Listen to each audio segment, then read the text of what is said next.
Oh, hi. I meant to do this. Whoops. How are you guys? I'm out of practice. I'm just getting things finished setting up. All right, so things are going to be a little overexposed, and I zoomed in a little because this is so dark. You can see why I don't do these really dark fabrics all the time, because they're really tricky to deal with on the camera. I mean, my cameras are okay, but they're not, you know, they're not as sophisticated as they could be, right? So this looks a little bright. So maybe I can tone it down a little bit. So how are you guys? Oof, that's really bright, isn't it? Yeah, so this is what I'm making today. So you may not have heard of Ellen Mason, or Odacier as she's known on Instagram. She's also a yarn dyer. And I knew her from the knitting world, and then I realized she made sewing patterns. So last year I bought a few of them, and they're really fun. They're really great, like just comfy clothes. And for me, I feel like they're great clothes for women who are mostly concerned with comfort and usability, you know? And I think you can say that about a lot of companies, but I think Ellen's really shine here for this. So, hey Malin, hey Barbara, hey Penny, Terry, Janice, ooh, Patty, Louise. See, it's PA and then it's Penny and Patty. I get confused. Hi Eliza. Louise, you're trying to copy your, not your friend's bag, but your friend's bag, and it wasn't going well. I'm glad you're here. I'm your backup option. I don't mind being your backup. So we made Ellen's Thea Louise. That does not sound right. Thea Louise Raglan, right? I think I've made 2 of her patterns, and I'm totally spacing on one of them. Anyway, she illustrates them. They're really cute, and the instructions are really great. If you're also somewhat of a beginner, these are really great patterns because she really explains things, and she gives you really cool tips I haven't seen before. Like, she has her own set of tips, and I think that's really awesome because you just never know what tip is going to work for you. You know what I mean? And I think that is the value of looking at different people's things, right? Because my ego is not so big that I think you should do all of your yokes the way I do it. A lot of people like the burrito method, right? Or the way I like to sew my collar stands and things. Hi, Rachel. So I love that because when I was reading through instructions last year, I was like, oh, I never thought about doing it that way, and I think that's really clever. So it's like anytime you can find something that speaks to you, it's really great. So I think she's really good for that. And her patterns also, when you print them out, there's fun little things around them, which is cute too. So this comes as a few different ways.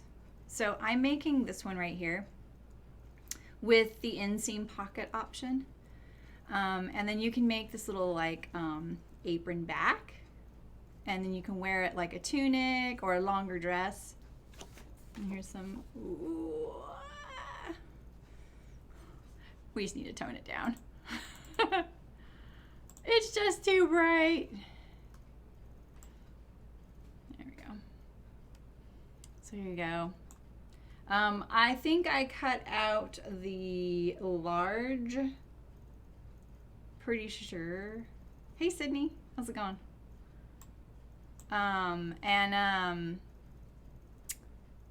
And they're pretty roomy, so I'll just say that. So anyway, okay, so the last thing I want to mention is that I came up with a schedule for all of July, and I just wanted to show it to you guys because I forgot to put the microphone there. All right, I'm going to show it to you. Let me see if I can add the microphone. I don't think I can.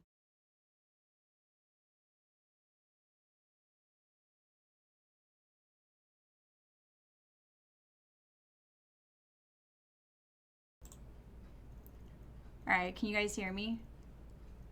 Let me know if you can hear me. So you can see I have it color coded so it's not too confusing,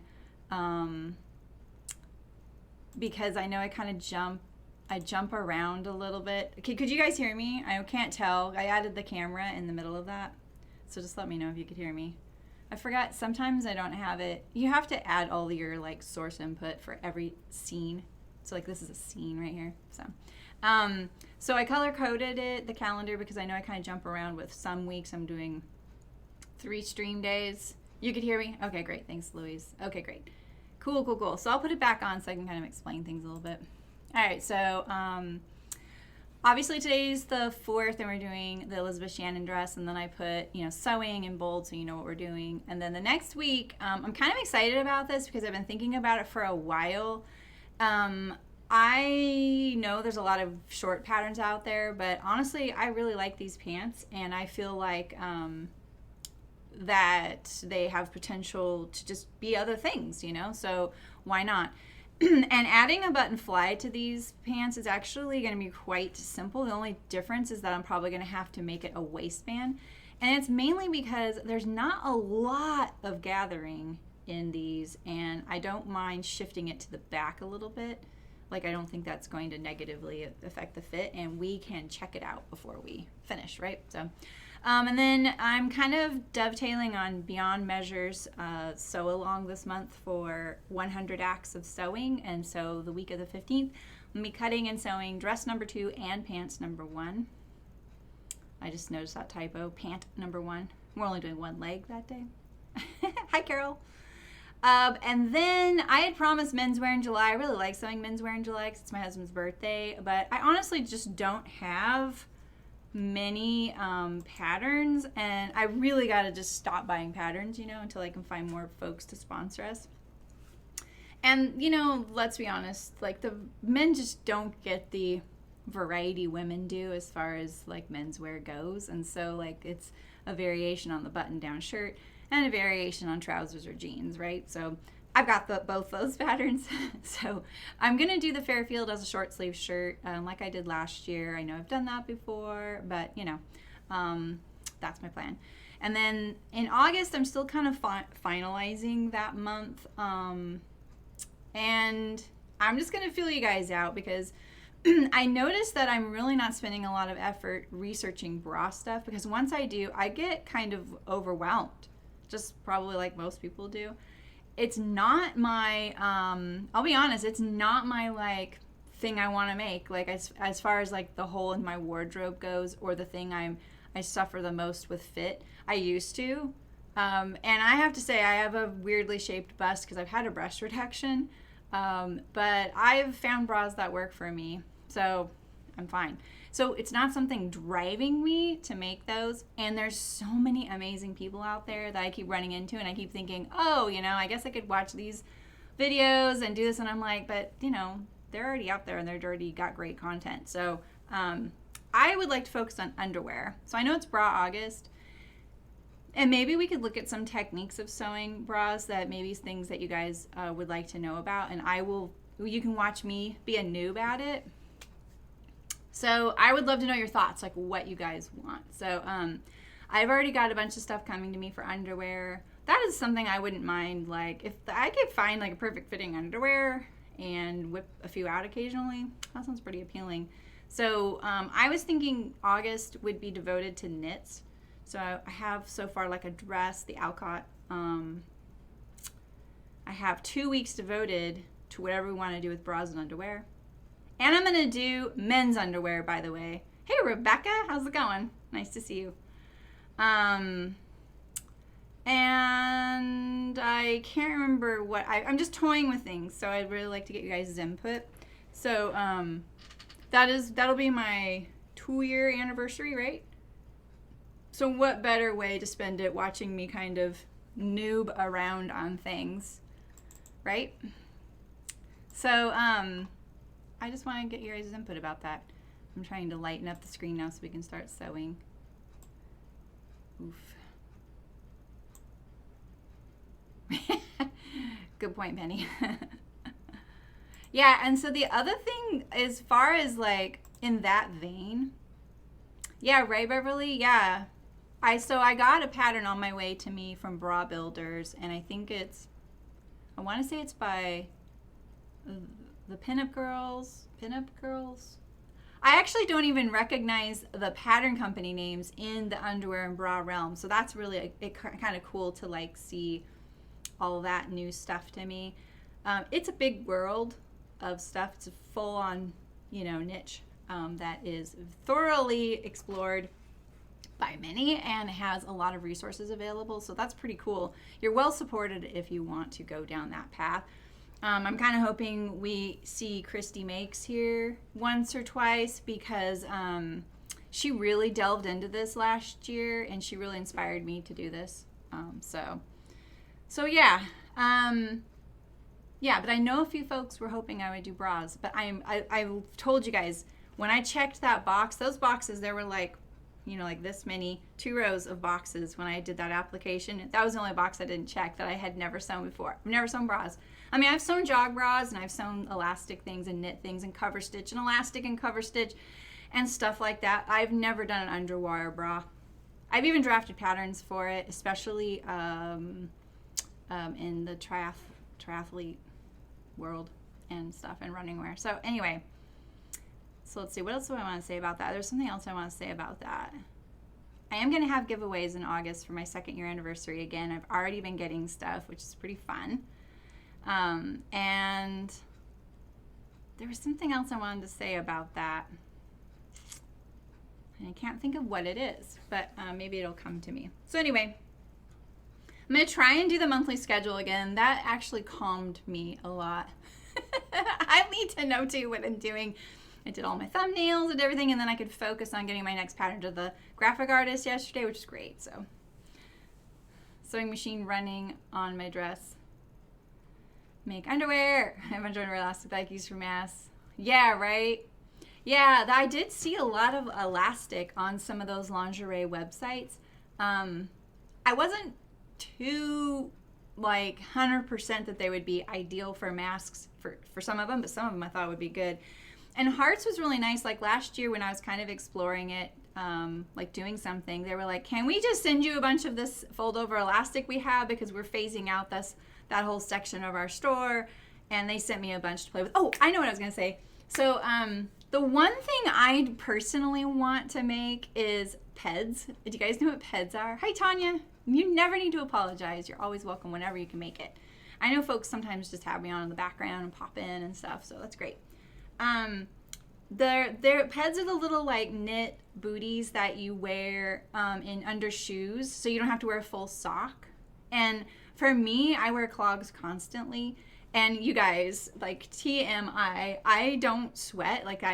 For some reason, I don't sweat very much, but my feet do. And I learned that moving here. And so it's something I really like wearing. And that's something I would really like to draft and sew and kind of perfect, because I have bought, people buy bras, go through tons of bras. I go through PEDs. I used to buy them all the time. And finally, the ones I like the best, I couldn't find them again. And so then I found the wool company, not Simply Wool. They're in the outdoor industry. What's the heck? It'll come to me in a second. But they make PEDs in wool, and I love those. I love those in the summer or the winter, but mostly just need to wear them in the winter. And that way I can wear clogs without wearing full socks. So, yeah, Beverly. Yeah. So, I did twirl the Watkins bra yesterday, one with all the different fabrics. Yeah. Yeah, there you go. Oh, you picked up your underwear pattern this week. What did you get, Tanya? What did you decide on?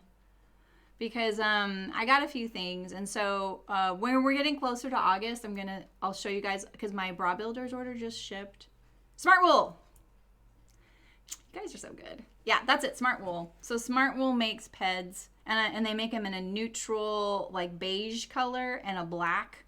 So not great as far as matching skin tones, but they match my shoes usually. So that works out, and I really like them. And they have one that comes up onto the foot, to here, and then I like the one that goes right across my toes, because a lot of my clogs stop here, right? This is my foot. This is my foot with a ped on it. Yeah, so, and the trick with those things is getting them to stay on. That seems so straightforward. You see one on the shelf and you're like, oh, that one's going to stay on. It even has the like sticky stuff on the back, and they don't. Right? They're always slipping, right, Beverly? So Beverly, yeah, they're thin. They're very thin. I think I have one. Do you want to see one? I have one over here, I think. Let's see, because I lost one. So I have an unmatched pair. Let's see here.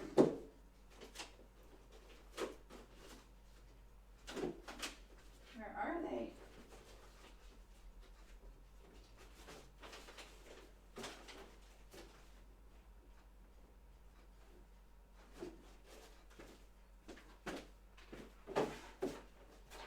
Ah, shoot. You know what? I already started taking apart that pattern, so it's somewhere. Like, I think I protected it because it looks like trash. So I don't want to lose it. So I think I pinned it somewhere, and I'll get it out for you towards the end of the month. But that's something I really want. And you know what I was thinking? Now that I know someone here knows what I'm talking about and probably wears them, I really want a sandal one. Like one that is like a little strap across my toes and then just widens out and goes across the ball of my foot right here.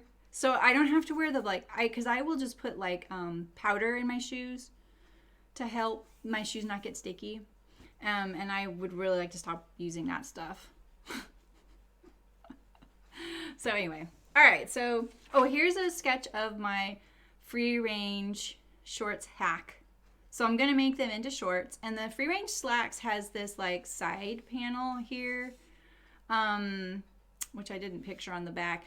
I'm going to leave this is a really bad sketch, and I know that. I'm going to leave the elastic back, total mom shorts, but I don't care, man. They have a squared off stitched pocket, and every time I make it a rounded pocket. And I love that the pocket's attached to the shorts so that there's no ironing. I never have to iron these pants because everything is stitched down. And then I'm going to add the button fly. So classically, these pants have a 2-inch wide waistband. So for a pull-on pant that's elastic, that 2-inch wide waistband is so flattering, and it looks really great, and I really love it. And I wear them all the time, and you would never know that they're elastic pants. There's a lot of great elastic pant patterns out there, but I really like this one. I just don't try the others because I have one that I like, right? So anyway, I'm going to just separate the waistband. I'm probably going to bring it down to 1.5 inches and then put a button fly, and that's easy. It really is. And sewing a zipper fly. So I really like sewing zipper flies. So yeah, then the rest will just make them into shorts. So that's what we're going to do. And that we're going to do next week. I can't wait to have a shorts pattern I love. So anyway, so let's get on to this. Can you guys see this okay? Oh, it's so dark. So here's my little bib pocket. You can see this eyelet. You know, I think I got this at my local fabric store. Pretty sure. And I've had it for a bit because I really like eyelet. The only trick with it is figuring out what the right and wrong side is. Am I right? And this is the wrong side. So I'm just going to hem it. My machine's not even on yet.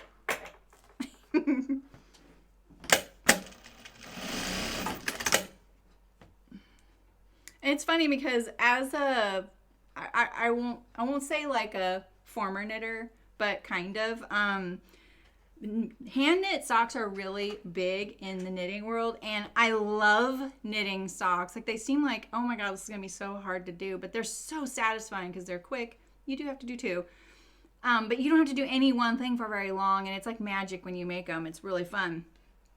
But I don't really like wearing them with clogs. Clogs are too chunky. So, oh, you had shoulder surgery, Daphne? How's it going? You're so sleepy. Oh, I'm sorry.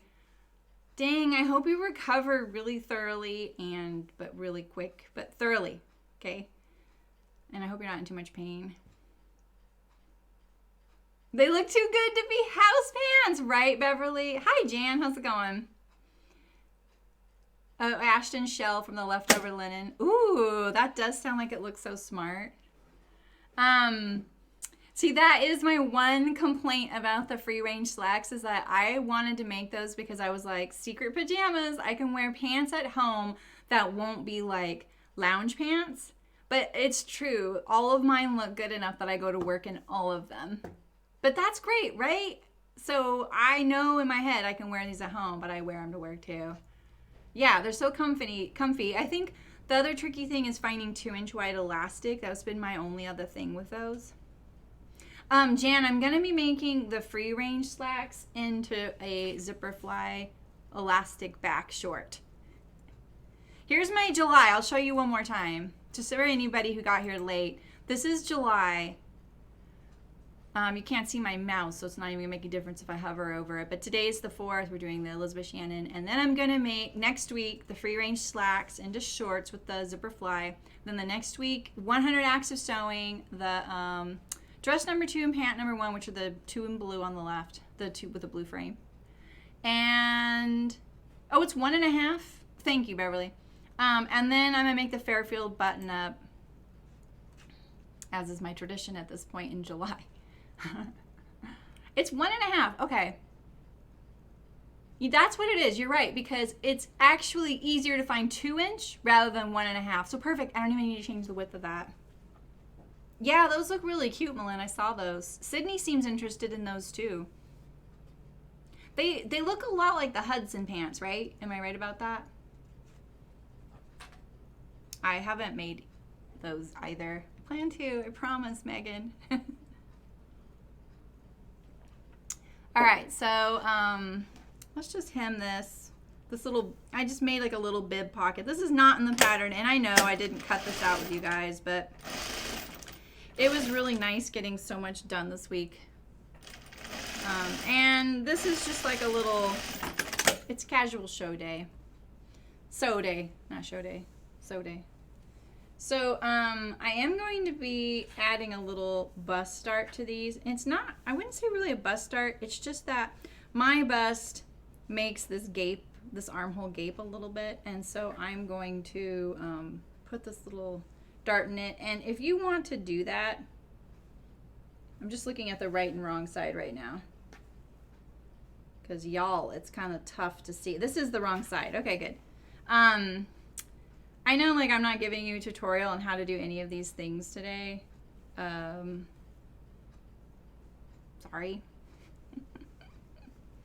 One view is a woven jogger, the other's wide leg. You mean, wait a minute. View, or one of the patterns, like the Hudson is woven and or knit and one isn't? Or are you saying that the Hey June has 2 views, the C4? So if you want to figure out like how to make the changes I made, like fit-wise, I literally pinned all my cut pieces together and I put it on my body. That's how I did it. And I put it on my dress form. I put it on my dress form, and then I always put it on my body because I'm still getting acquainted with my dress form and how things fit it as opposed to me. Things always that fit my dress form fit me even better, which is really awesome. Oh my gosh, I'm just backstitching my darts. Who am I?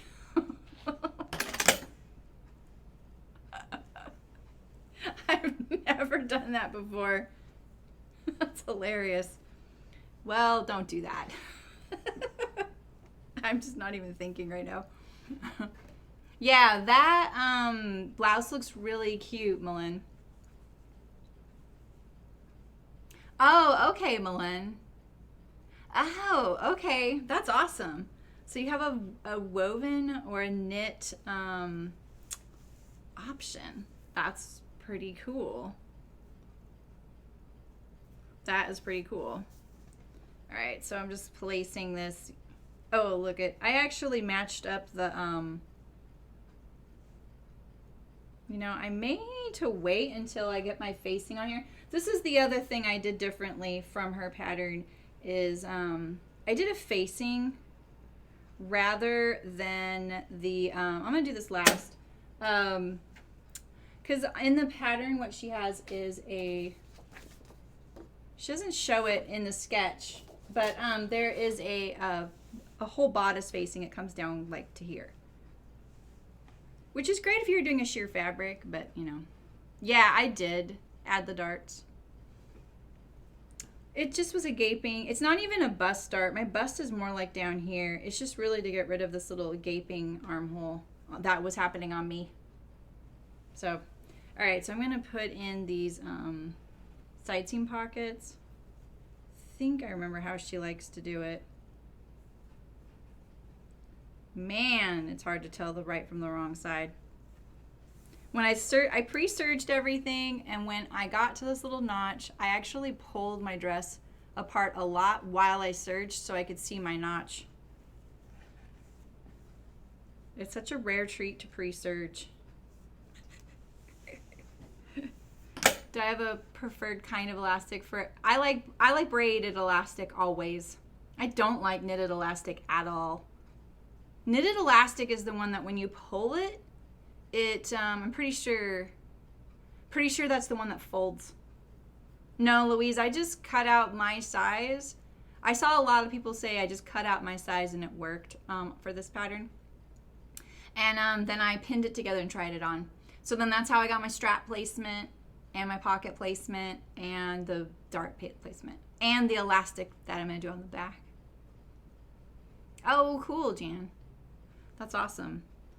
How does she do this? I feel like she does this squared off thing that I'm going to try. But I also need more guidance here. I didn't do the bottom dart. I always imagine Ellen watching me sew her stuff and being like, oh my God, don't do it that way. I don't know why. Okay, so I think there's half inch or 5/8. I actually looked this up, I promise. I'm pretty sure it's 5/8. 5/8 seams. Yeah. Alright, so I need to go a little bit past that.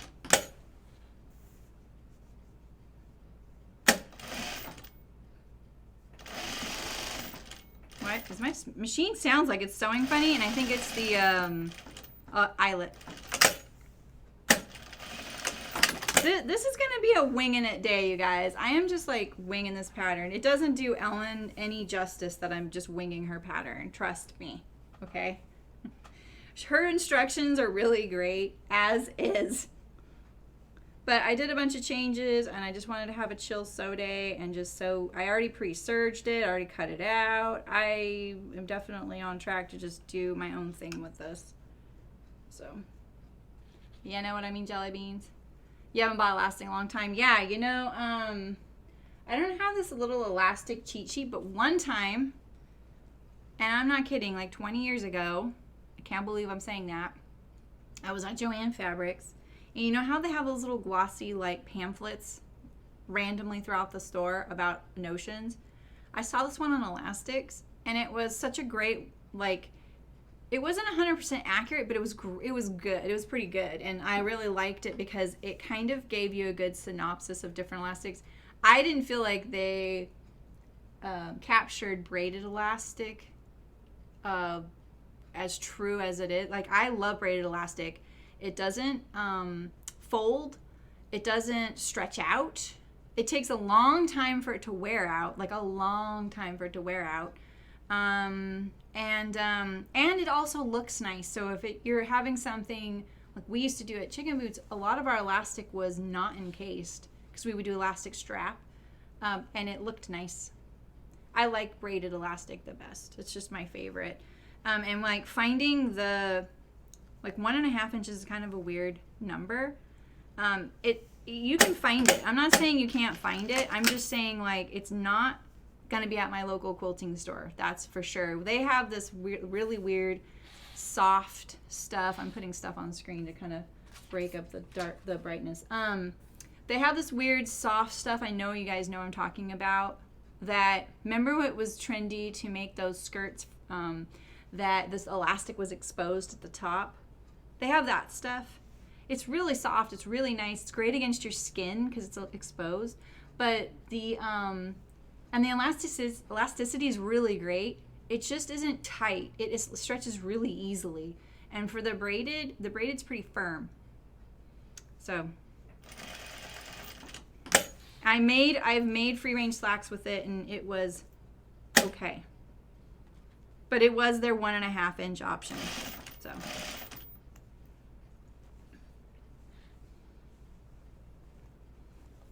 All right. And I probably could have gone to a different fabric store and really found what I needed, but I don't like going to the other fabric store. So you get what you get and you don't throw a fit. So I'm not complaining about it. I'm complaining about my lack of paying attention here. I'm not complaining about that's what they had. It's just that that was my option. So, and it is knitted a lot. It's like, I think it's jacquard elastic. So, don't quote me on that, but I don't know what that stuff is. You guys know what I'm talking about, though. I feel like it's from like the early 2000s.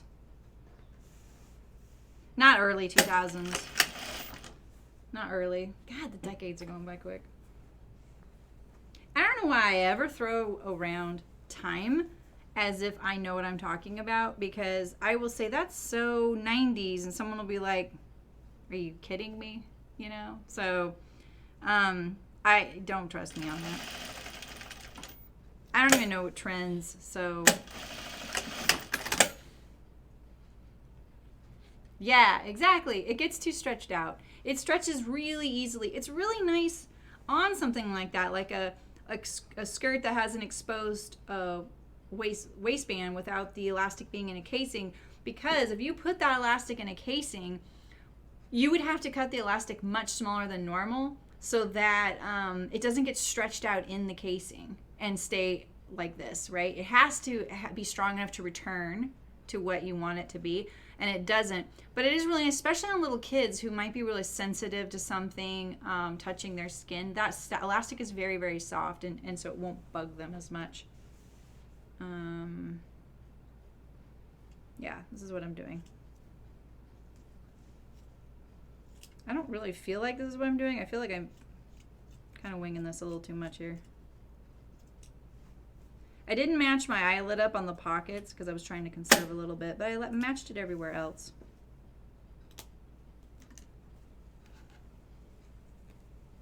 So it's gonna be kind of, I always like making these cutaway pockets.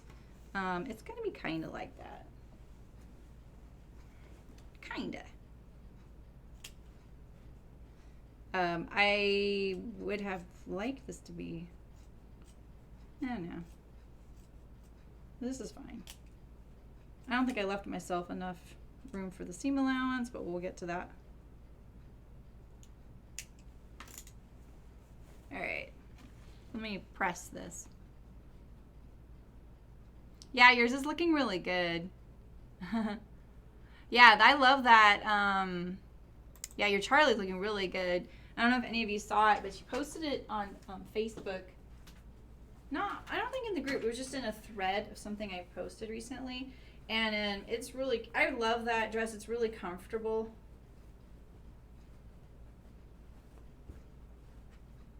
And it's really like, once you get past that waist thing, it's a pretty straightforward make, Is this too dark, you guys?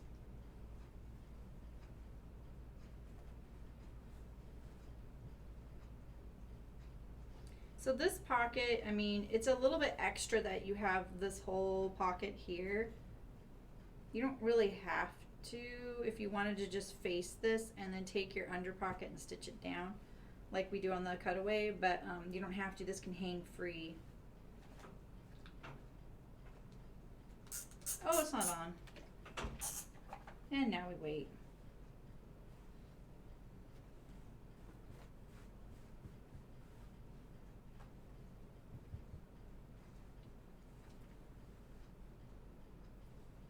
Yeah, I was thinking about one of my how-to videos that I would just do the Charlie waist, just that little center section, because I feel like people probably only watch that video for that part. That V is really deep too. I think the V could be much, like I think on all my other Charlies, I raised it, I think 2 inches. But I'm a little shy about my cleavage, so that's just me.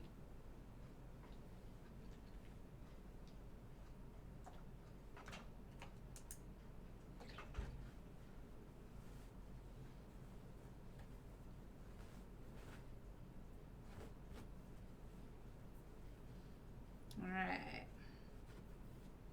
I like how Ellen thinks of details like this. This little cutaway is in the pattern. I'm not doing anything different here except that I'm not looking at the instructions, which are really good. I like that she thinks of these kinds of pockets because this is so much easier to use when you're wearing it, you know? All right, now we can do it from the right side.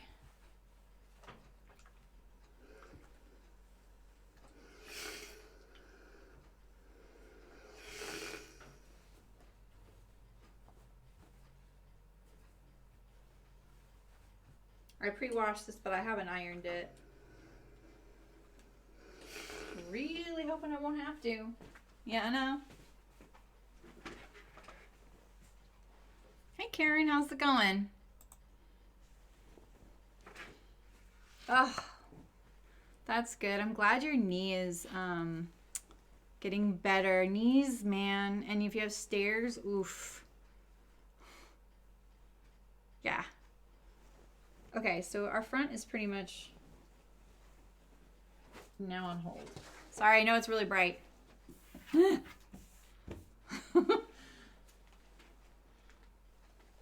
Okay, so we have our back, and here I'm going to do a little bit of sewing gymnastics, I admit. Okay, so you know how my recurring issue is how like my whole like pelvis kind of being rotated forward or something. I'm not technically talking, I'm just saying like weirdly I always have all this fabric pooling in my lower back because of my posture or the way I'm built or whatever. And so I'm finding that I need to cinch in the backs of things because of it. And when I put this on, at first I was like, oh, this is not going to work for me. I will not wear this.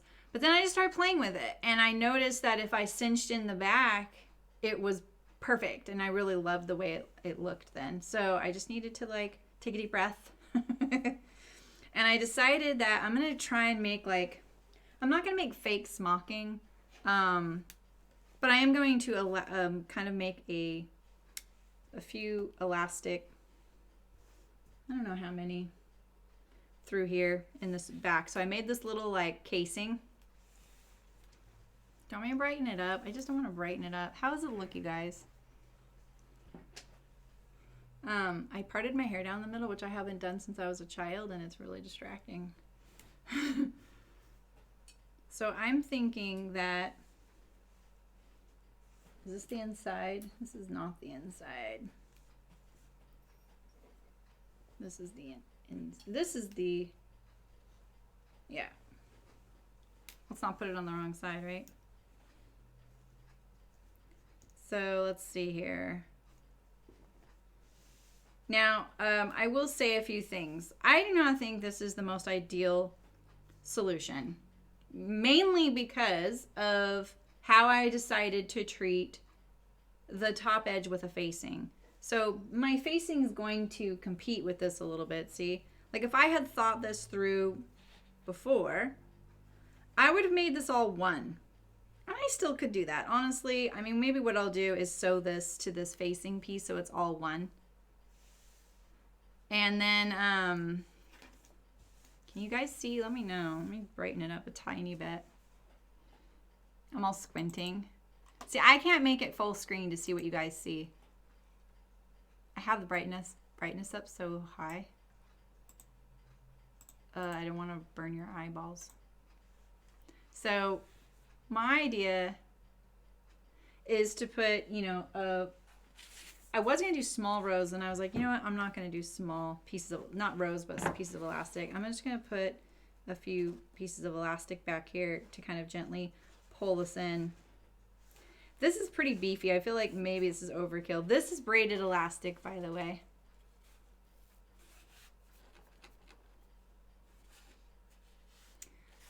I like this stuff the best.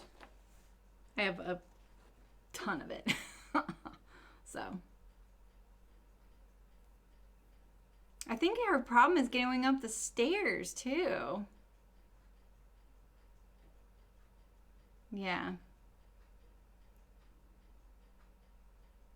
Yeah. That's a bummer. Okay.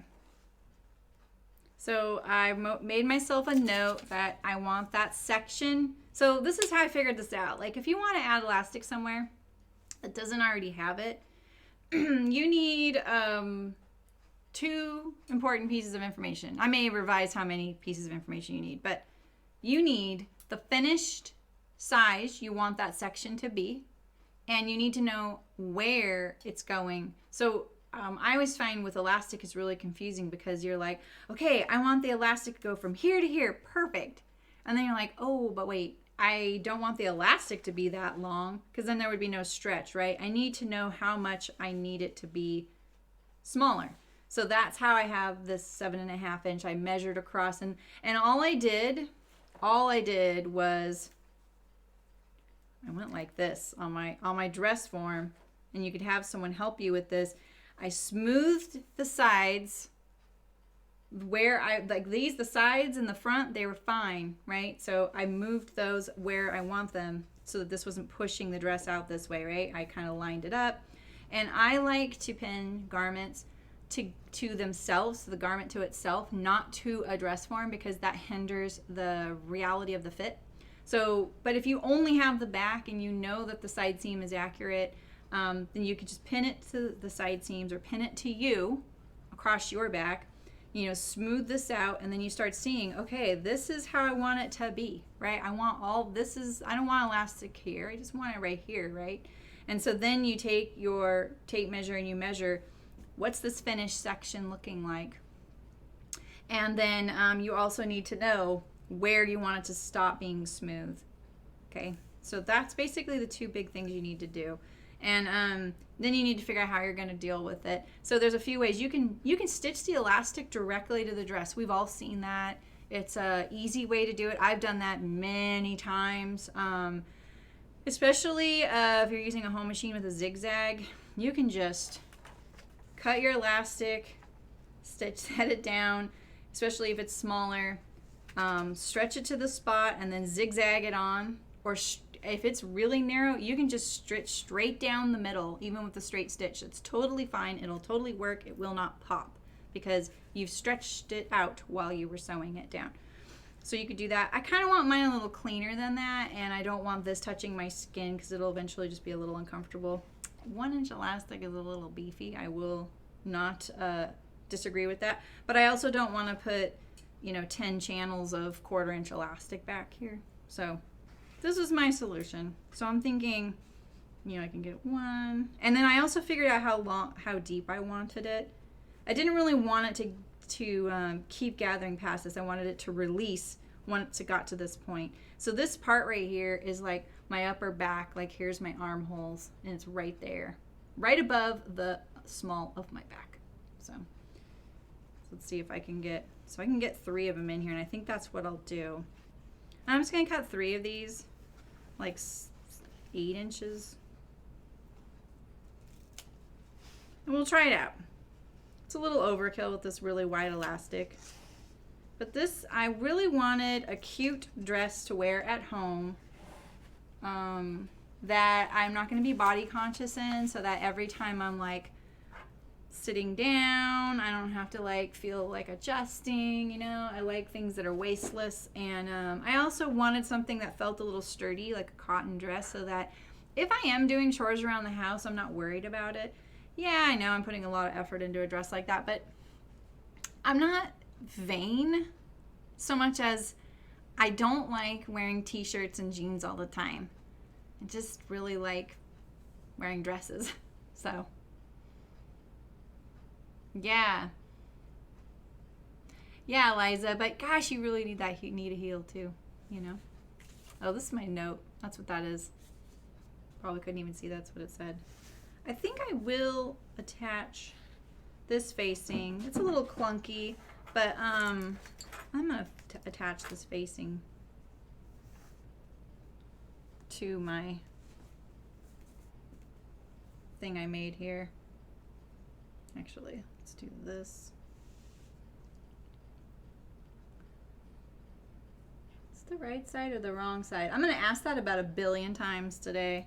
You know what I think I'll do? I'm just gonna stitch this down like this and then cut it off. Yeah, crikey. Ooh, look at that. Like a pro.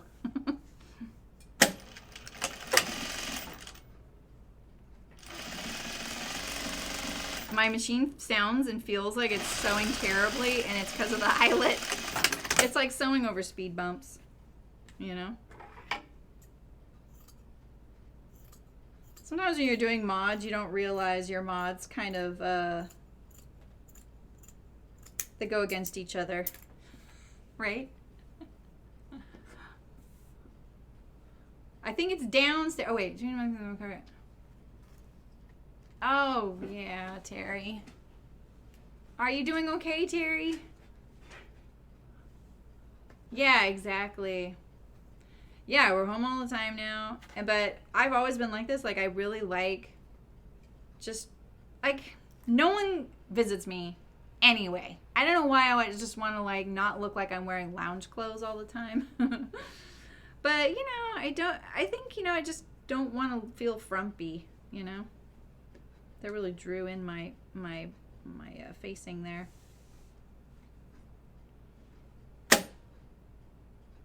So I'm thinking order of operations right now, because technically I would put my facing on once the side seams were sewn. Oh, the hubby said no. Oh, what a good hubby though.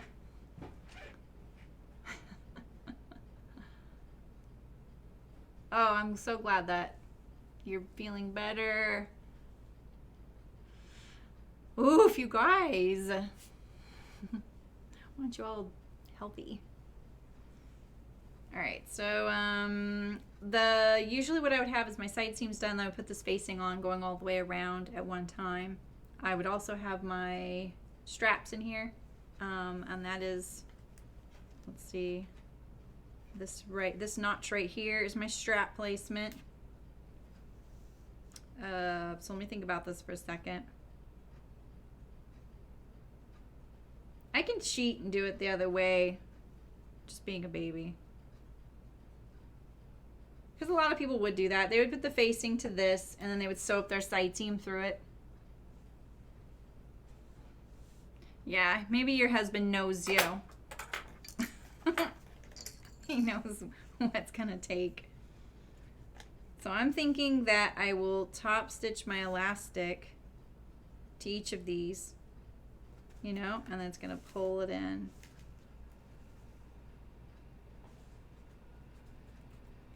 And then I can stitch it down. The other way I can do this, because it's tricky, this is going to be a little bit tricky, is if this is already sewn, I can stitch the elastic here, stitch around, and then pull the elastic and then stitch it down. If I were making a lot of these, I would figure out a really clever and, you know, good way to do it every time. But we're only doing it once. Let's put our pockets on. Let's get our pockets on so that we don't have to worry about that. And we don't forget them. And then we can do our side seams and we'll be in business. I don't want to notch my through my serging. That's why I'm holding it up.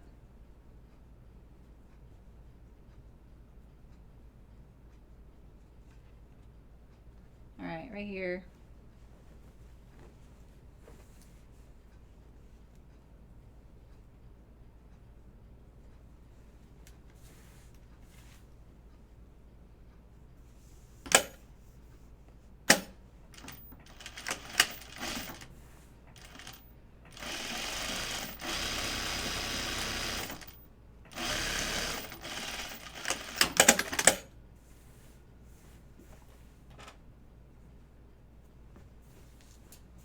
Okay. My daughter took pictures of me wearing my dress today finally. So I can finally post pictures of it. I completely forgot, like, I did the buttons on it and buttonholes, and then I hung it up. You know, like when you live somewhere new, you're out of your routine, right? You know, like, I'm a little out of my routine. I don't always know where something is. Like, it's not intuitive anymore. And I used to have this great closet in our old house where everything was in the closet. Now, that closet, it's like big, but it's weirdly shaped for the furniture we had for it. And so I have to go. Why am I going all the way down here? I may be doing something wrong. I can't remember. So I have to go to the other room to get my dresses because there's not a closet dowel where I can hang long things. And I just haven't put one in. And so, and then my sweater dresser was in there too, which I don't really need. But there's a hook behind my door and I hung the dress up on it. And then the door was like open, so it covered it up. And I just forgot about it. And the other day I shut it and I was like, oh, why am I so distressed? I gotta wear that and take a picture of it. I just ironed it and put it up, and I was like, all right, it's ready. Out of sight, out of mind. It's so weird having the new routine thing, you know?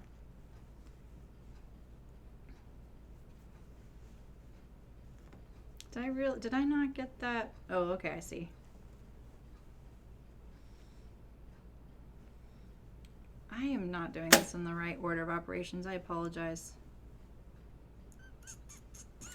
Trying to think if I can change this a little bit,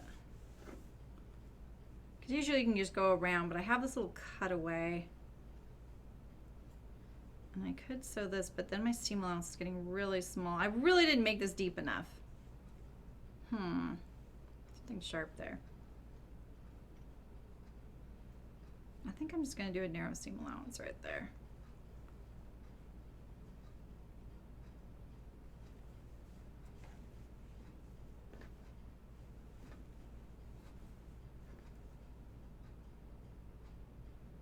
You know what? No, I'm doing this wrong. That's why. That's what it is. Sorry. Yeah, I like it.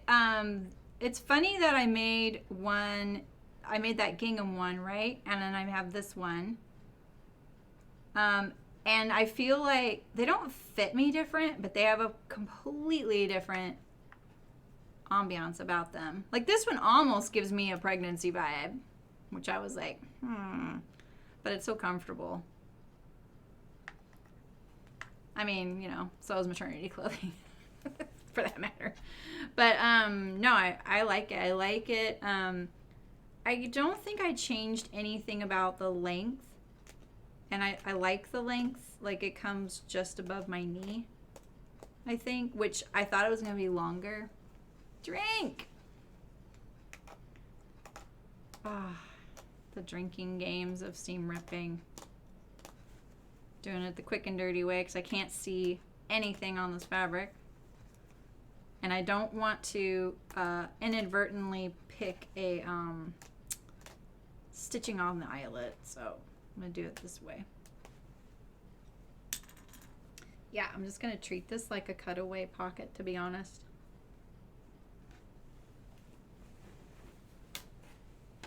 So it was kind of silly of me. I knew that would happen. It's like when you know something is not quite... Oh good, the command finally worked. Yeah, so I am going to stitch this down like this. And then we can just treat this as one side seam. All right.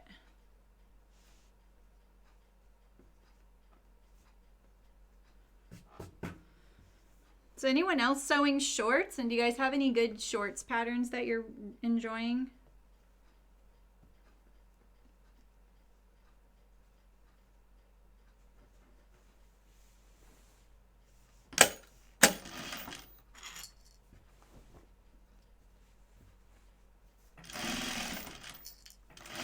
I need more shorts.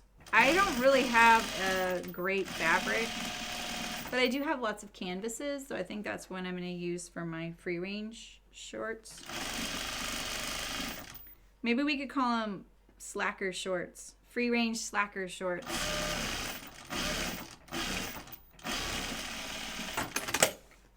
There we go. So now we have our little pocket. Just like that.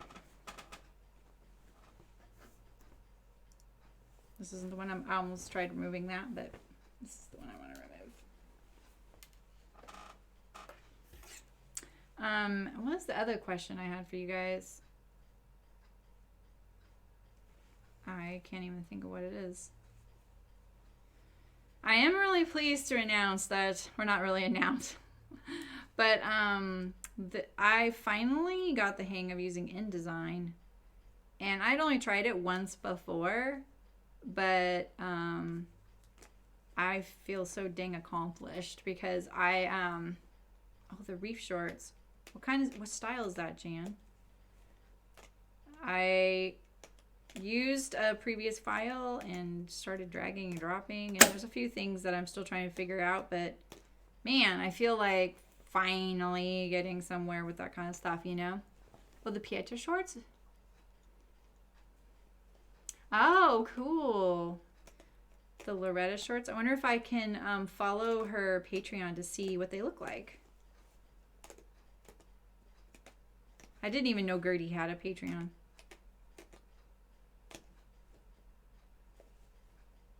When you see folks like that just like doing really good, it just makes me kind of go, I don't really need to do this. There's plenty of great people out there. Maybe I'll just, you know, I don't really know what I would do. I just want to sew. Maybe go back to being freelance? Oof, though. Clients, y'all. Oh, that'll be awesome. And the name is so appropriate that she's moving to Florida. They're going from San Diego to Florida. Ooh, that's a climate change. Like same kind of area, but the humidity, you know? Sounds like military. Calder shorts. The fitting stressed you out, but you felt really proud when they were done. All right. Oh, crew shorts. Hi, Claire. Claire shorts by Chalk and Notch. I'm going to write some of these down, you guys. Or you know what I'll do? I'm going to just print screen because I'm smart like that.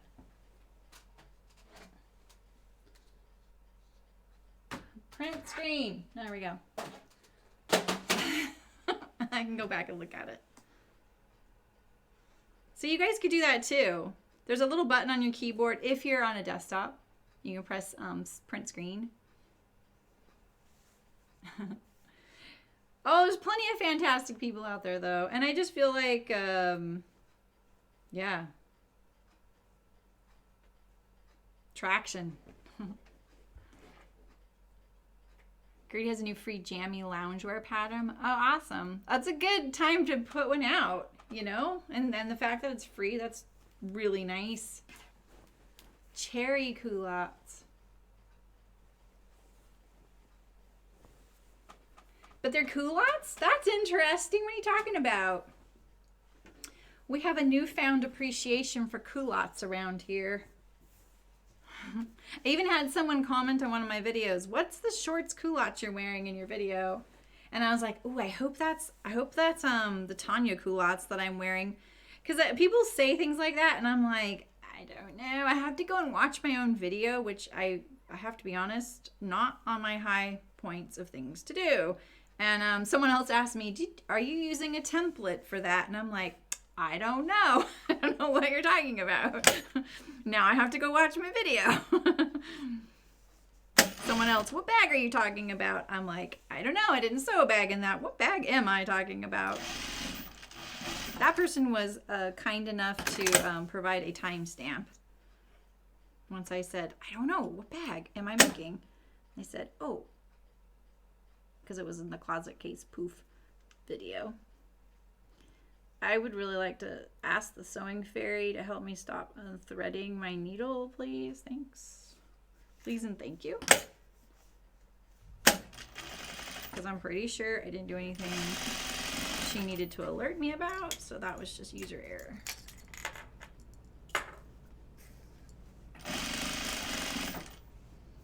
You know, when my serger is on the right fabric, it looks so good.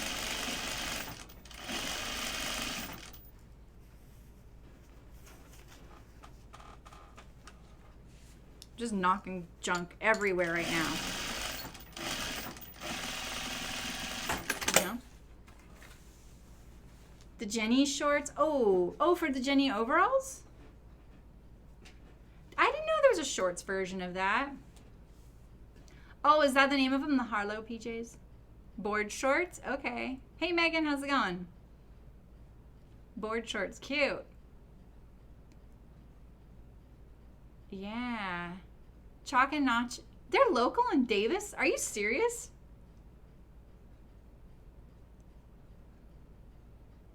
Yeah, right, Jan? It's the humidity there. It's the same temperature probably. Well, it's not the same temperature. I am wrong about that. But the humidity, man. When I went there, the only time I've been there was to Harry Potter World, and we went in January, and I'm not joking when I tell you it was 85 degrees. You're going to custom make them. Oh, okay. Why are you starting with an overall pattern? Does that fit you really good?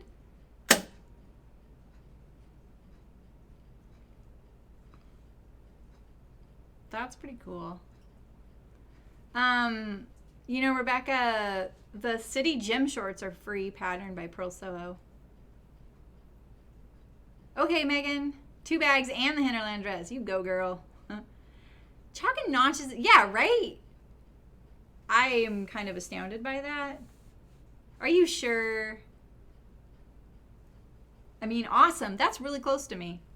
As things are, I mean, it's not really close to me. But where I live compared to other places, that's actually one of the bigger towns nearby. So, all right. So now I have the opportunity to put my side seams in, which I am going to do. And then we're going to do the facing and the elastic, and I'm going to do my straps. Oh, okay. You love the way they use the pocket on that pattern. Now I want to see that pattern. This is the right side, yep. And that's the right side, yep.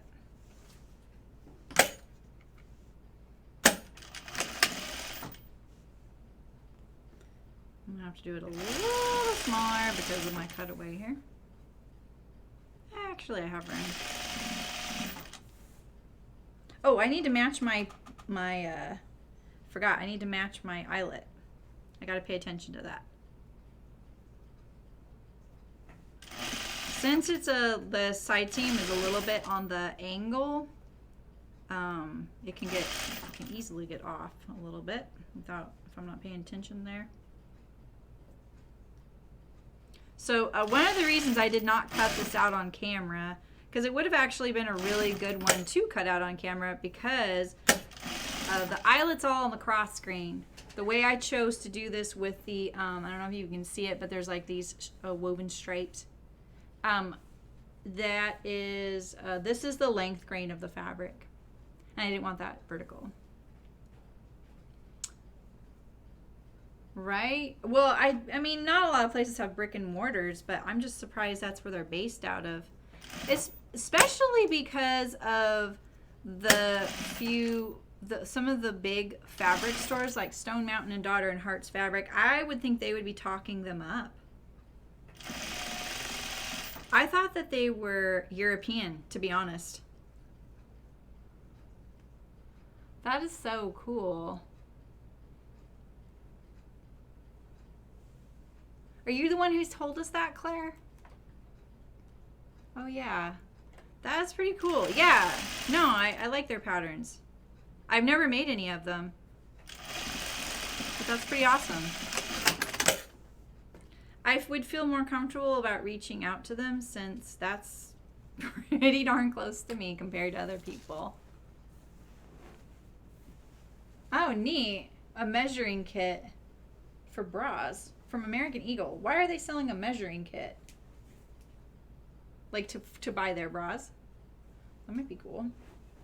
All right, let's do this other side seam.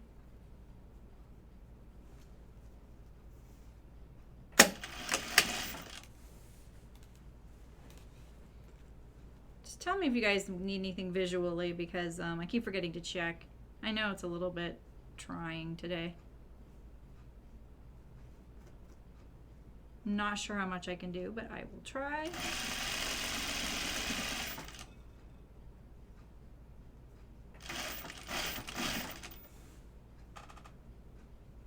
I'm looking at my stripes. That's what I'm doing right here.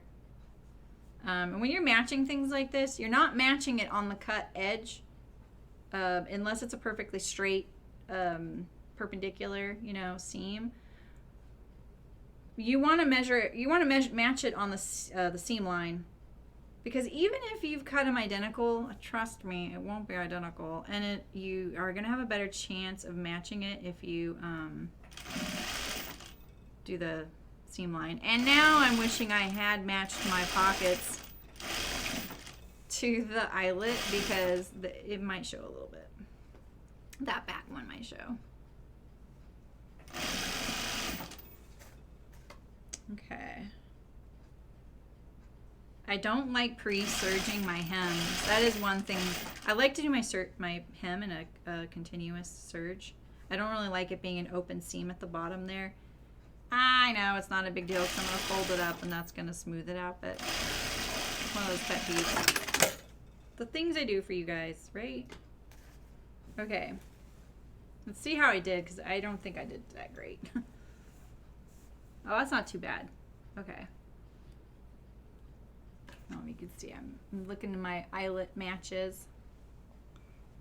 Yeah, actually Friday Pattern Company is open to doing that. So I'm not sure she understood that I would really like it if the people provide everything to make it and then I send it back, because I just don't want more garments. Like I keep saying, I really want to, I mean, I want more garments, but I don't need them, and I just, you know, it's infinite, right? Even if we were just donating them or something, but then, you know, still things I'm buying. All right, there's my little pocket. But see, I didn't match my eyelet, but you guys aren't going to tell anybody, right? I should have top stitched that, and I completely forgot. What a numbskull. Oh well, I'll blame it on you guys. All right, so now I'm going to do the straps. So I'm just have those ready so I don't forget them. And then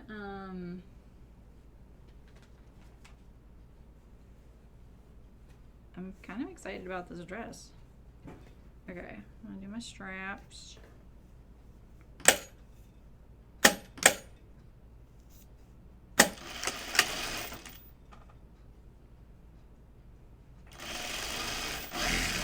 I think, but like once I'm done in August, I'm definitely gonna calm down on the stream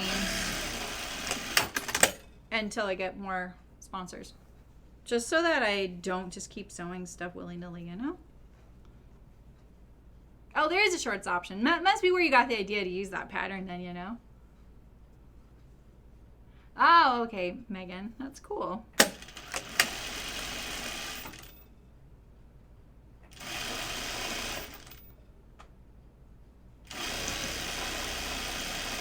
I wonder if that kind of tape measure is what the Victoria's Secret folks are walking around with, you know?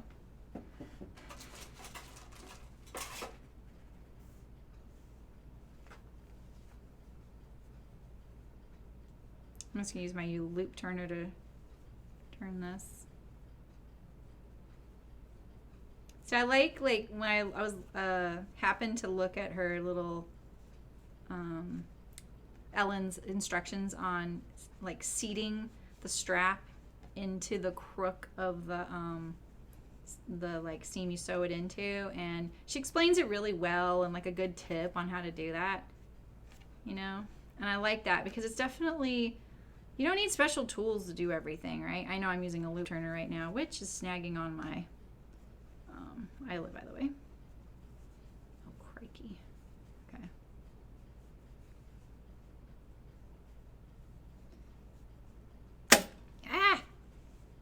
can't get it undone.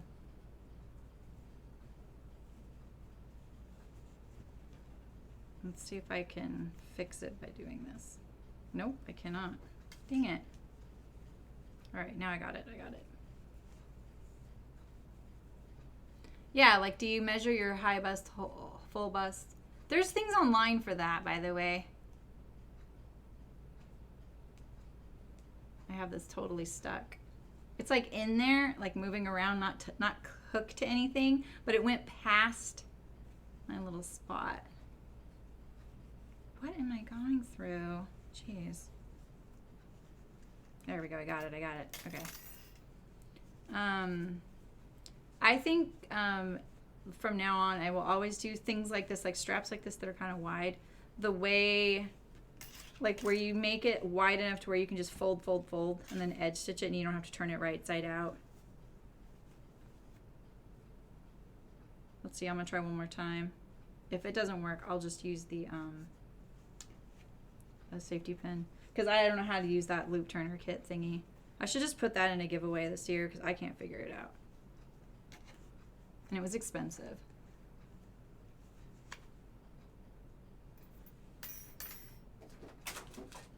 I mean, I could try it one more time.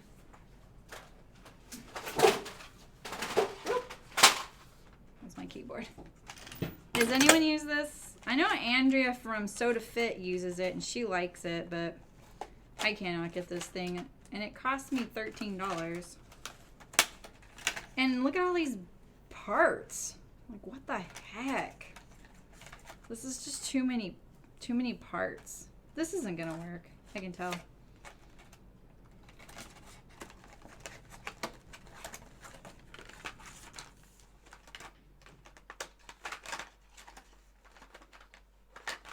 Like, I don't think, don't I have to get it into this tube?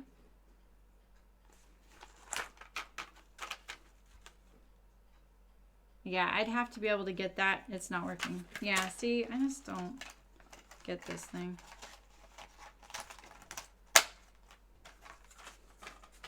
I'll try this one more time. It's never failed me before. I'm going to use it in the seam instead, right here.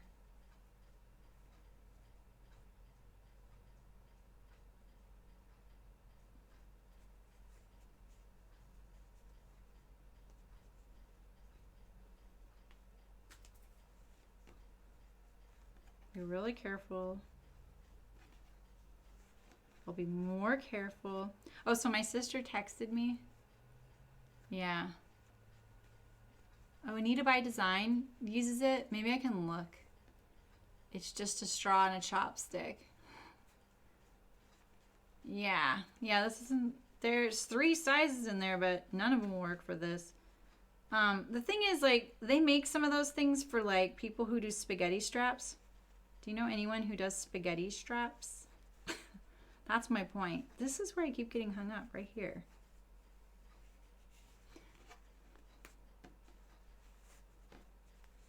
Yeah, but I have to be able to put the whole strap inside the straw, right? Got it. Let's hope I didn't ruin it. Yeah, no, and people raved about those, so I was like, oh, cool. I'm going to try this. Yeah, so I have one snag there, but that'll be okay. I can hide that. I have one more. I should just go like this, right?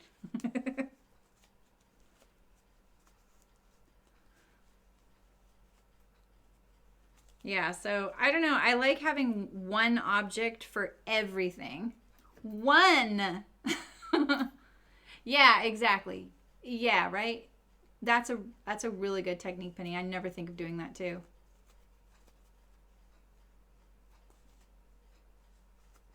This is big enough.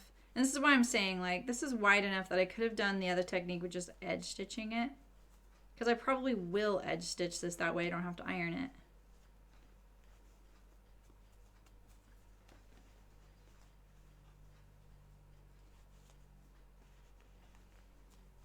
You can fast forward. Haha, you can't right now. Sorry.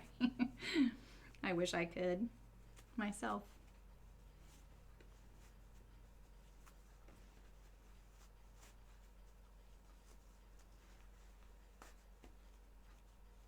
This is going faster than that one did though, right? From start to stop. It's not going to work when my nail breaks off because it's about to. Oh, my sister texted me this morning. She said, oh, I forgot to tell you. My niece all of a sudden wants to sew. She wants to save money. She wants to save money to buy a sewing machine. My niece is 9, I think. 9? Yeah, I think so. And so then she was drawing and designing clothes all day. And my sister was like, well, Emmy, has this YouTube channel. And so they watched a little bit of me making the hedgehog dress. And she was also like, there's a lot of math involved. So my nephew is super into math, and he's kind of on this math level that none of us have ever been on. And he's going into junior high. He was like, oh, well, to his sister, well, you need to learn fractions. And so then he tried teaching her fractions. And then, at this point, my niece is like, okay, what did I get myself into? But she's waffling between knitting and sewing. So, where's my iron? I'm going to iron this.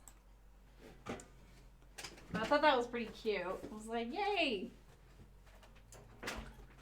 The knitting and sewing phase.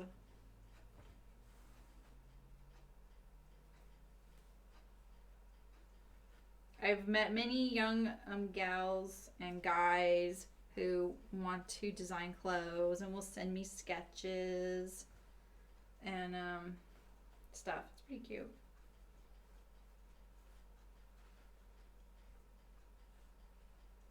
My career is very unglamorous to a lot of those folks that want to do that, though. Being a designer means so many things, and it's never usually what we think it's gonna be, right? But I like the way I've always gotten to do it. But it's never about sitting around making sketches and making other people do your stuff. Nope. See, this is what I don't like about this kind. See how there's my seam allowance in here? Like you can see they're going to get a ridge over time. Now, normally I would have trimmed that down, but I was like, do I really want to? I should have, but I'm not going to turn it. Or, the other thing I could have done is put the seam down the back like this. Open it up. You could put a chopstick in here, which I just moved. There's been one sitting here for the longest time. Put the chopstick in there, open up the seam allowance, and then it would actually sit better because the seam allowance would be on either side, like that. Then you have the risk of having a little line down the center, but you're going to have it either way. So that would look better doing that. So if you're doing a nicer version, not your chore dress, that's what I would suggest. Open up the seam allowance. And you can even do it before, open up the seam allowance before you turn it. So, oh, that's great, Jan. She has. I know, don't scare her off with the math. That's what I said. I'm like, what are you doing? She goes, yeah, I know that backfired. I don't know what I was thinking. So Terry, meaning because he doesn't want to, or is he off sewing all the time? Yeah. Yeah, see, that's what I loved about knitting. I actually like the math. I love it. And there's I've met a lot of knitters over the years, and I've met a lot of them who say, oh, I hate math. I've been in knitting groups where people say they hate math. We weren't even talking about it relating to knitting. And I was just chuckling inside thinking, well, you're doing it right now.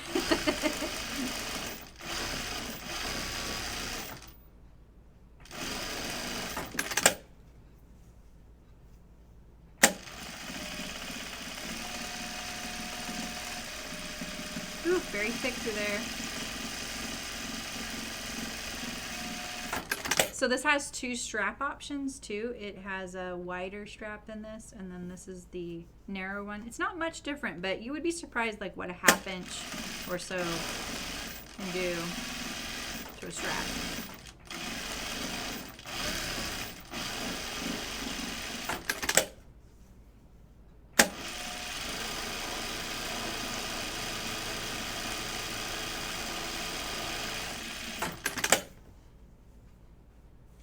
There you go. Learn metric. Oh, that's cool, Rebecca. Banana, you can make anything. Oof. Yeah, I mean, I had a big chunk of when Cricket was little. She would just assume that, yeah, I could just do anything. And the thing is, like, I know you don't want to just do that all the time, but y'all, it kept me sane. If she would be like, Mama, I want to be a turtle. I'm like, all right, let's make a turtle costume. And I would make her a turtle costume right then and there. And she would be okay with me sitting there and sewing it and measuring her. You know, it doesn't have to be very big. She's little, you know, like the little shell was like that big. And so I could sit there and I could geek out on it and nerd out on it. And she was excited and she could help pick out fabrics. It was great, you know, and it kept me kind of like, oh, I get to do something creative and sew and use my brain with her. It was awesome. And, you know, an hour later, she's trotting off wearing a turtle shell, you know. Oh, he doesn't want to sew anymore.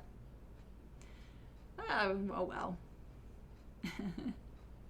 Your daughter quilts but doesn't sew garments. I think a lot of folks do that. They do one or the other. Some do both, you know.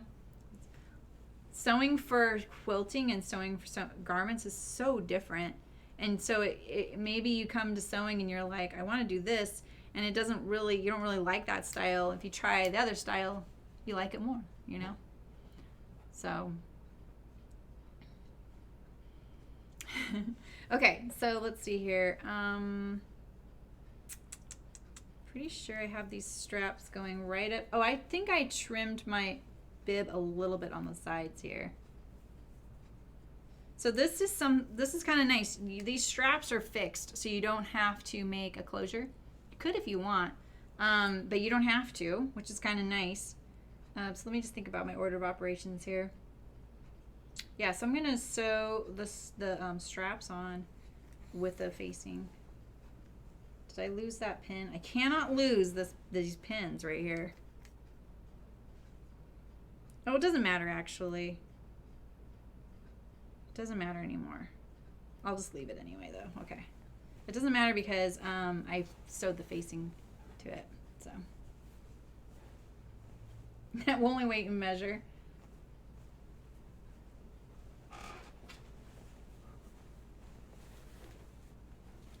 There's so much math in quilting. Don't you find that, Rebecca? There's so much math in quilting. It can't be much. You're not doing more math in knitting. You're doing a lot of counting in knitting. But eventually that calms down once you get better and better. I don't really know how to describe that, but you just kind of start knowing when you're getting off track and when you're not. All right, so I'm going to put like this. I'm just going to tack the strap. So this is the other thing. I made sure my strap length and the placement was what I wanted first. I like figuring those things out because they're kind of a pet peeve to me. Like you're going along with your garment, you're motoring along, and then you're like, ooh, well, I don't know where I want this. And then you have to stop and try it on. I like trying to figure that kind of stuff out first so I don't have to lose my momentum and then run the risk of it sitting, like going, okay, I'll call it for the day. And then every time you go in the sewing room, you get going, you're like, oh, shoot, I never figured that out, you know? And she has a few ideas on strap placement, like where you might want it. Oh, I do want my eyelets to match, though. So there we go.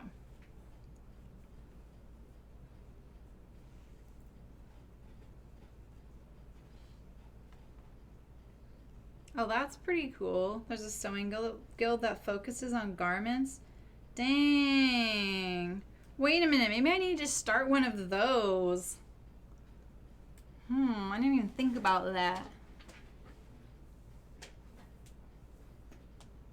That's pretty cool, Malin.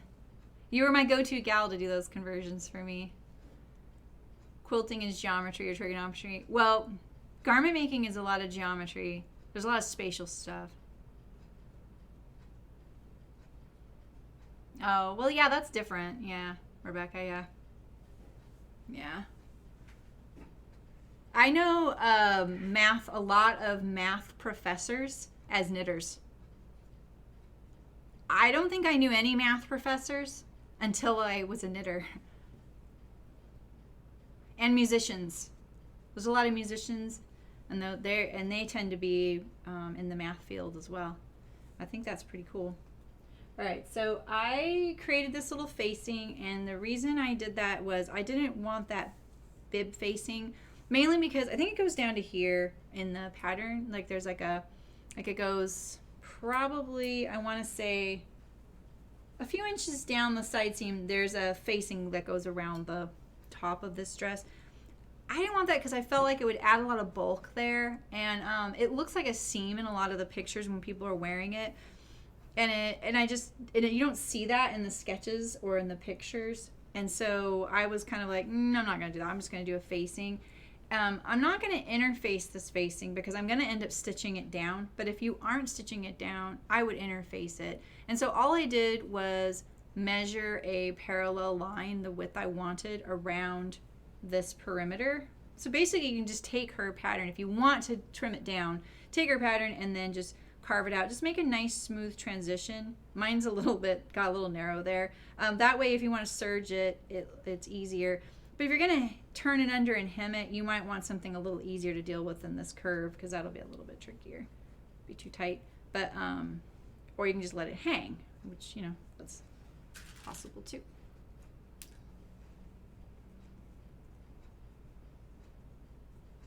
I don't usually pin stuff like that, but I don't know. I don't know why. Oh, I need to do the side seams. Whoops. Okay, so I don't know why I just did that. Okay, so we're going to do the side seams of these facings. And like this. So now I have a nice continuous seam along the top, which is more pleasing to me than sewing it the other way.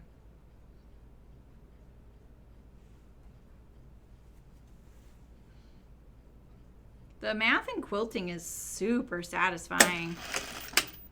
I will admit sometimes I'm like, oh, I gotta stop and like think about this, whereas in knitting and sewing now it's second nature, and in quilting I'll start doing my second nature math and I start completely doubting it because I'm like, well, maybe that's not what it'll be, so but I like all that. I like all the geometric shapes and stuff. I'm gonna open out my seam allowances. I don't know why I'm gonna pin that. I'm not gonna pin that. I'm gonna start right here and just start sewing around.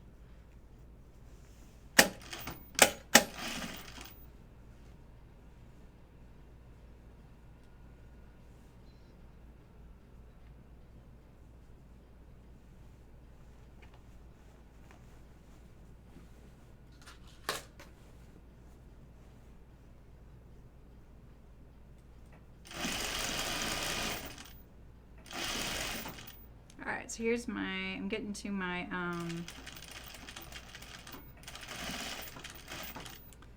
my strap, and make sure your strap is perpendicular to the seam. I only put one pin there, and that runs the risk of the strap doing this. It will be noticeable. Now, some straps you do want at an angle, but she didn't cut an angle on this, so I'm assuming that just perpendicular is fine and flush. The other thing I like about this facing, and hers too, as long as you don't stitch it down, either one of them, you can adjust your strap afterward.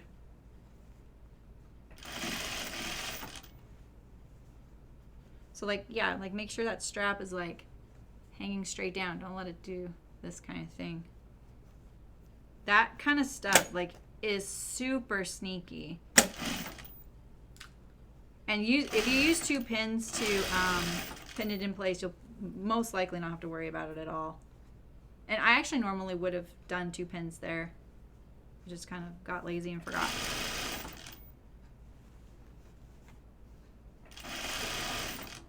I'm sewing this kind of like I would if you guys weren't watching. I'm just kind of like, I just want this dress, I'm doing it. I have to be careful now. Like, I will get comments on people criticizing things, which I'm fine with critical stuff. It's when people are like, treat me like I don't know what I'm talking about and do it. Like, they assume by that one little thing. Like, okay. So I do tend to be a little more careful when I'm kind of sewing a few things in front of you guys.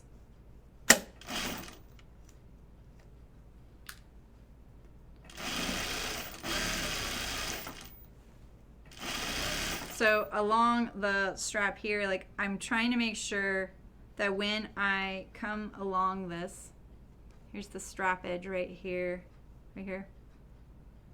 So when I sink my needle, I'm going to go to through the facing. I'm going to sink my needle just past that, and then try and get really close to it, right? And then I pull the strap a little bit away so I don't catch it. That usually happens. I'll accidentally catch it because I get it too close. So I'm just trying to make sure, and I can barely feel the edge because the eyelet is so bumpy. So I may need to finesse this a little bit. See, now I'm pulling the strap away like that, and hopefully that's enough, you know, precaution.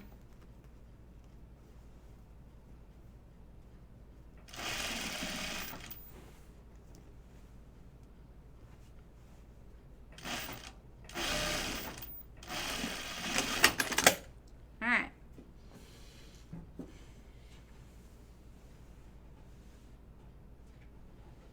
Well, that's not because you're an artist, Rebecca.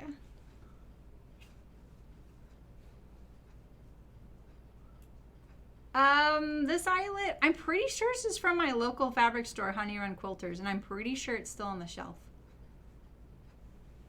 I don't pass up eyelets when I see them, when it's like a good usable one. So.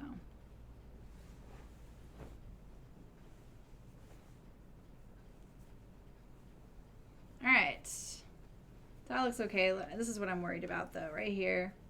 And I'm just gonna kind of take a gander before I clip that corner. All right, that's pretty dead on. Okay, let's look at this one here. And that one could be a little bit more over. All right, so let's sew it from this side. I actually like coming up the curve. When I'm sewing alongside a strap, it's a little bit easier to get it correct. Usually this wouldn't be so hard to see my strap in there, but man, the eyelet really plays with the thickness. Just gonna lop these corners off here.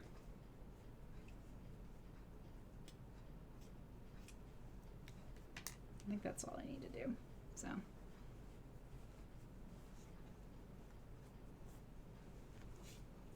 All right, so I'm gonna clip my, actually I'm gonna clip my curve. That's what I need to do.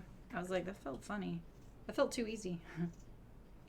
Man, these scissors, yo. They are sharp. I know I keep telling you guys that. What did I do with that? Did I push that the wrong way?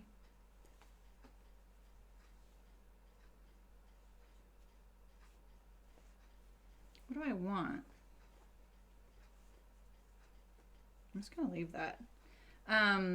But like when usually I would go like this to clip a curve. Like I would put it at the base of the scissors, but not with these. They're too sharp.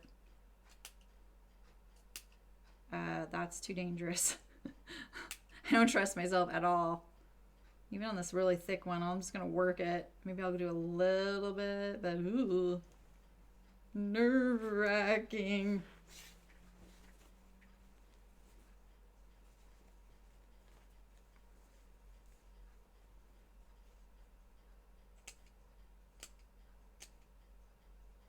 That's so easy though. I mean, you guys, look at that. I'm going through like eyelet. I am not sponsored by these folks either. I don't even remember her name. I can't even read it. It's like written. Karen. I'm sure you guys have heard of these scissors. And these things are like very flexible. I'm getting used to them. I don't want to spend money on more scissors. because I bought those, but I've had to try and get used to it. All right, so this isn't gonna always look perfect because you see my eyelet stitching there. It's gonna look bumpy no matter what, but I think that's pretty good for the eyelet bumpiness. This one looks way better. All right, let's iron this. Karen K. Buckley, that's it. Or Bucky? Buckley, yeah, that's it. You're right. I hadn't heard of them, but then I started looking at scissors and I was like, okay, these seem like the ones people are into, which is never a reason to get things. I mean, that's kind of how I feel about most things. Otherwise, I would have gotten a different iron, you know, and it's not that they're like bad. It's just like, you know, you don't have to do that.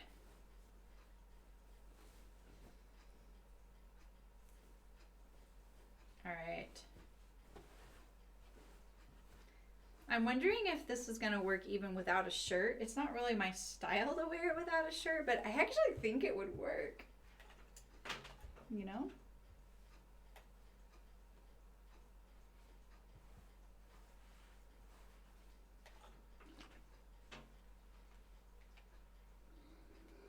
I have to be careful though. I have a feeling this is poly cotton. Like I think the base is cotton and the threads are poly or poly cotton. Because I noticed a little bit of shininess when I ironed on one section. And that kind of gave me a warning. I'm like, oh, I got to be more careful about this.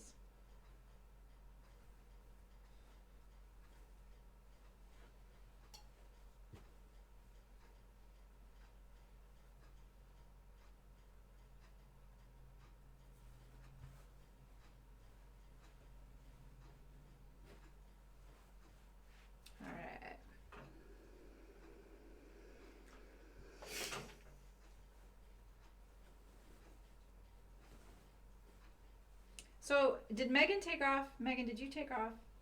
I'm wondering if you finished that book. I've been finishing books left and right. It's so awesome. That is the one benefit of having a 20-minute drive now.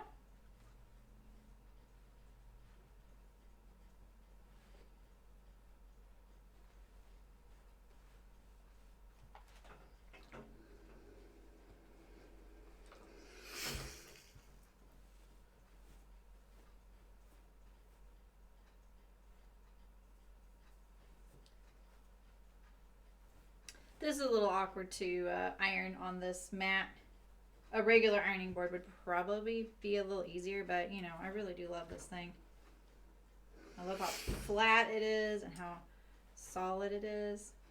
That's probably because of the thing I have it on, but still, I really like it. But I think a ironing board would be a little easier here. Since I'm doing it inside this little circle. I'm kind of off the camera, aren't I? Sorry, I can barely see the camera setup, so sorry about that. And it's always backwards to me, so it's a little hard to get it oriented. It's upside down to me.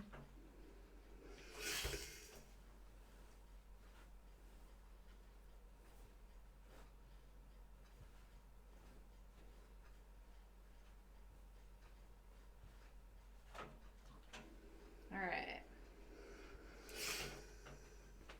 Okay, I'm gonna stitch this down, and now we get to do the fun stuff.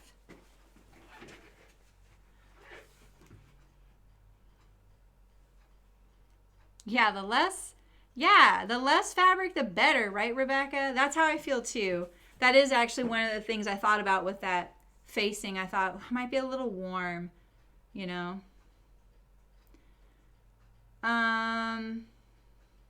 What? Oh, are people getting a fold there, Jan?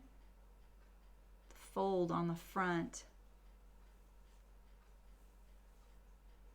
We could look at the hashtag together at the end. I was thinking it might be fun to look at the hashtag for a lot of the things I talked about today. Ooh, I think I'm gonna have to do this from the inside. I usually like to top stitch from the outside, but because of the bumpiness of the eyelet, I don't trust myself. Is the top of the back on this one? Yes, the top of the back. Yeah, so see, here's the back. Here's the back. I have it zoomed in. Oh, that's great, Jan. You used to be in California.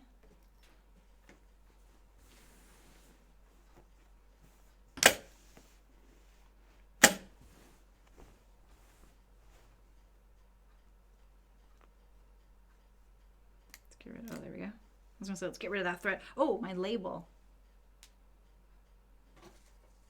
I really count on Megan now for that.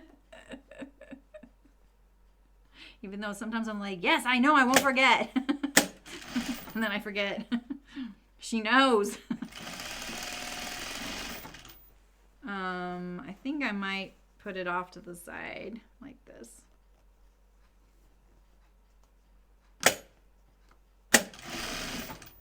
The label is just so helpful, even if there's a clear front and back. Okay, now I'm to this part. Okay.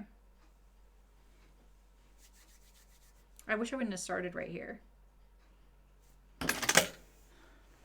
I'm just gonna skip over it.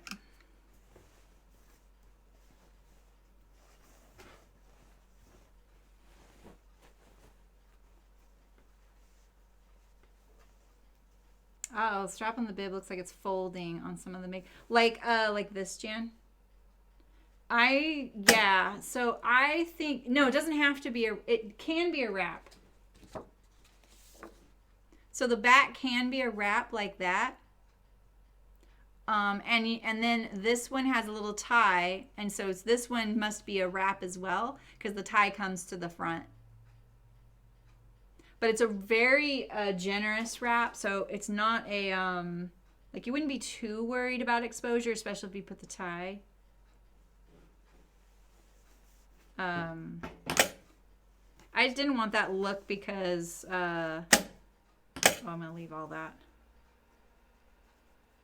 Because I was a little concerned about fabric, and I wanted something very much like I could just trounce around it, you know what I mean? So, oh, that's right, you visited your daughter for 3 weeks. Yeah, okay.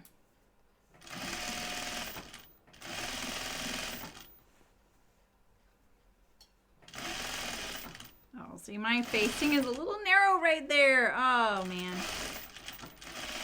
that's kind of a bummer. The little bib pocket I'm going to add to this will kind of distract from that discrepancy.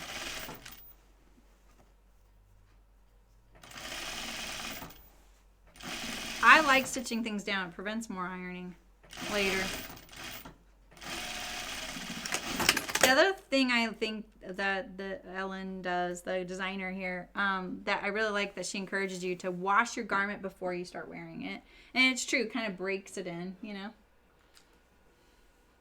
Yeah, right, Penny. Exactly. This is the back. Now, she needs some that say, this is not the front. Okay, so now, so here's my front. So I have the little bib style. Here's my little bib pocket. Which I'm going to put on now because it's just going to get harder once I add elastic.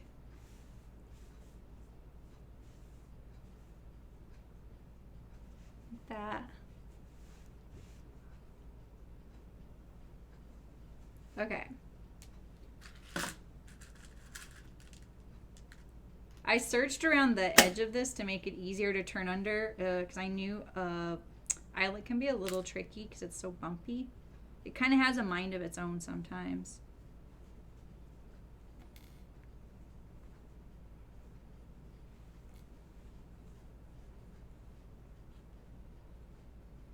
Okay. So I would have normally done this before the straps were on in the back, but I wanted this facing stitched down first. So here we are.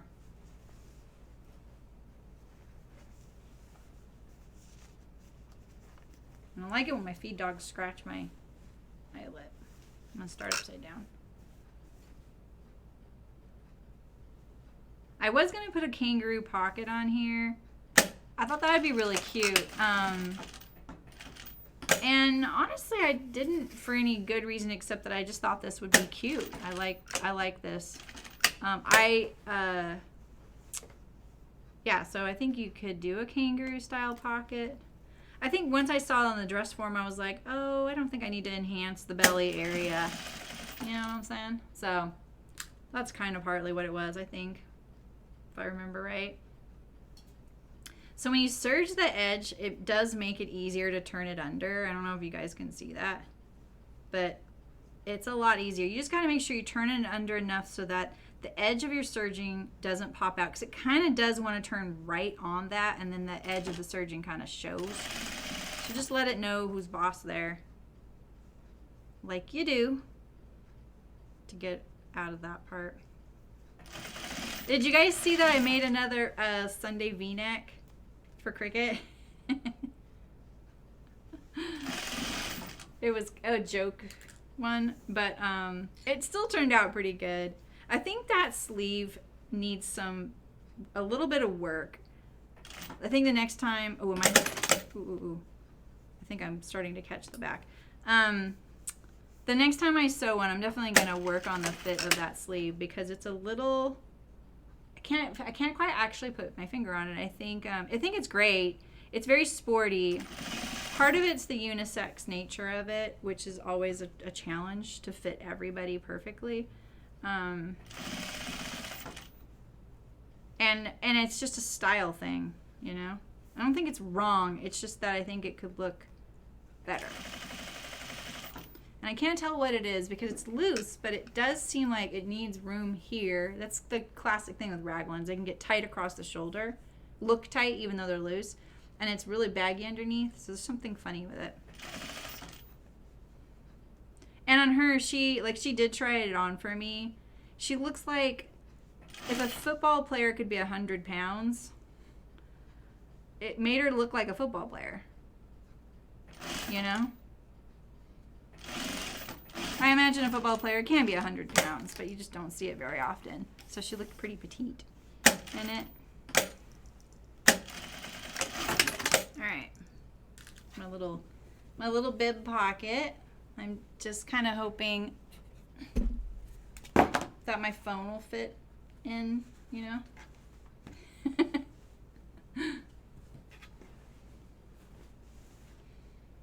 And then, you know, every time I bend down to pet my dog, it'll fall out.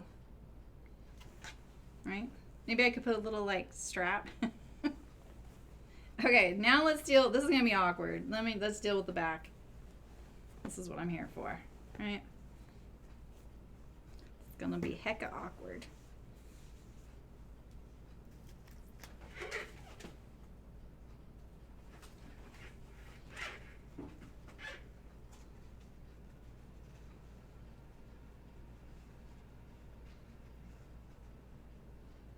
So I personally would really like to have stitched this elastic.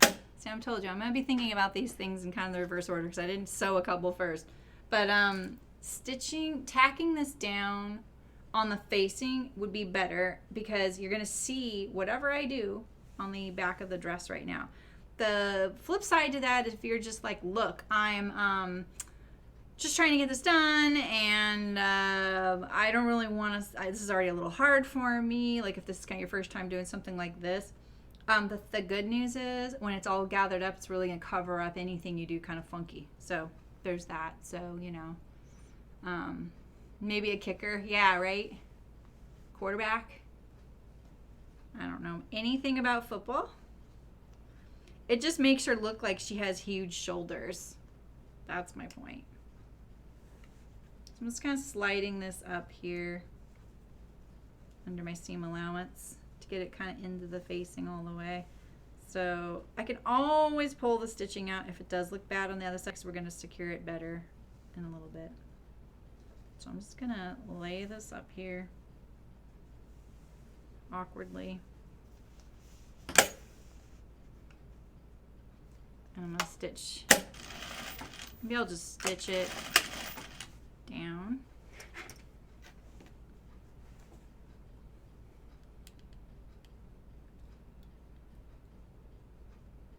That a little better. see if I can break up the darkness or the brightness. Oh, you can't even see that. I'm like, oh well.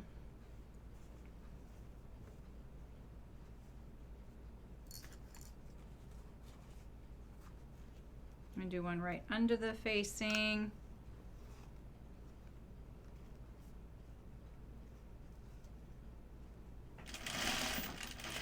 I'm gonna backstitch over my elastic, you can bet. I don't want to deal with this later. I don't want to pull out. Especially because I'm about to hoik on it in the end. That's a technical term.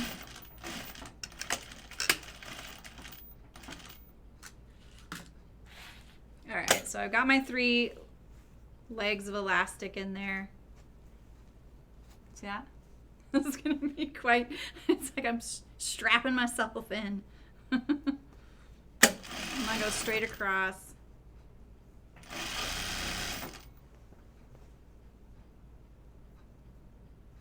Alright, and maybe I'll pin them across. I'm making this up as I go.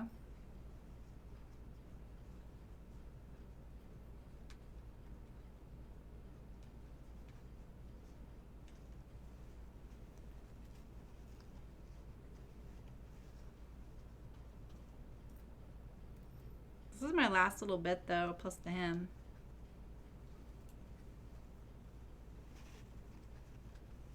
Don't twist your elastic.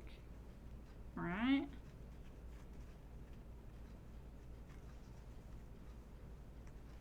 I'm just pinning it down. Literally just pinning it down there. All right, so now you can see it's drawn up. Can you see that? Oof, so dark. I'm gonna pull.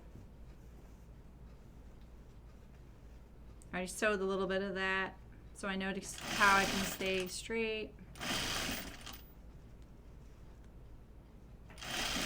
Just do little bits. Now I'm gonna turn and go up. This isn't really the hard part quite yet, because the dress can be all, see, it can be all smushed together right here. It's really hard to see, but this is the straps right here. This is the top back. I'm gonna come up the side of that facing now and enclose those elastics. Make sure that I'm catching the whole edge, and I'm gonna backstitch again as I remove my pins. It's not pulling hard, so this is the thing. I like putting elastic in like this because I don't have to pull and stretch the elastic yet. I mean, I don't really have to with this method at all, but I will when I sew the channels in between it, and that's going to give it a nicer look. Okay, so here we go. So now it's all scrunched up there. See that? And let's see how it looks on the outside. It's just, yeah, it's a fast make, right? See, so there it is. So now I'm just going to put a row of stitching in between to make it look nicer. And this will be the trickier bit as far as dealing with the elastic. And maybe I'm going to do it from the right side, since now I don't really care what it looks like on the inside. I mean, I do, but you know what I mean. I'm going to do it from the inside. I'm going to turn the dress inside out, or put the outside of it in. What's that expression? And then sew it on the right side, basically. And I'm going to feel between my elastic channels. You can see it's pulling right there, but that's okay. Just don't catch the elastic. If you do, just make sure you're stretching the elastic as you go. So now that's what I'm going to do. I'm going to get to this other side. And I'm going to pull. I'm only worried about these two right now. And honestly, I just want to make sure that I get the channel in between. That's all. Just do a little bit here and there. And make your channel an even width.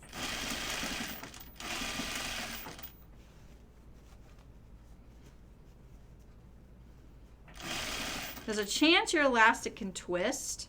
Not twist, fold and buckle on itself. over time.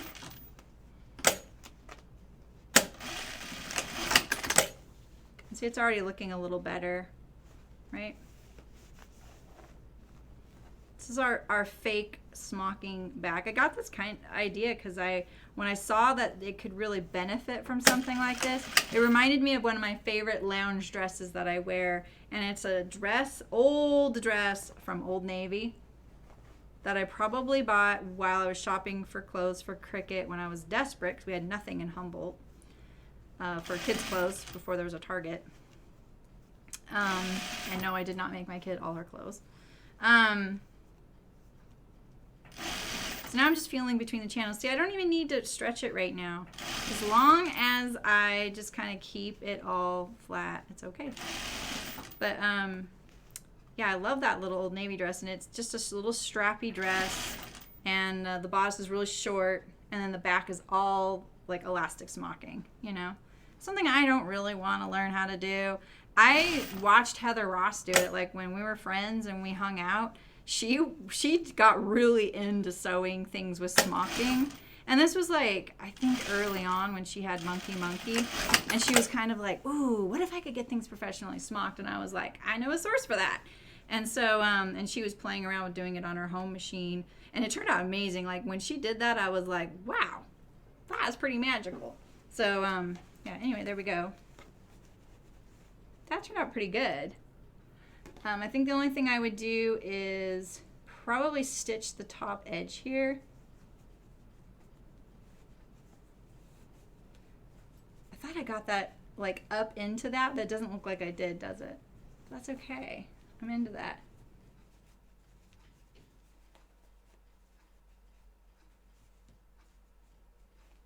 Is this stitched? I'm going to stitch this down right here. I don't know why, I just wanted to do it and see what happens. It's like I missed the elastic right there. Cool.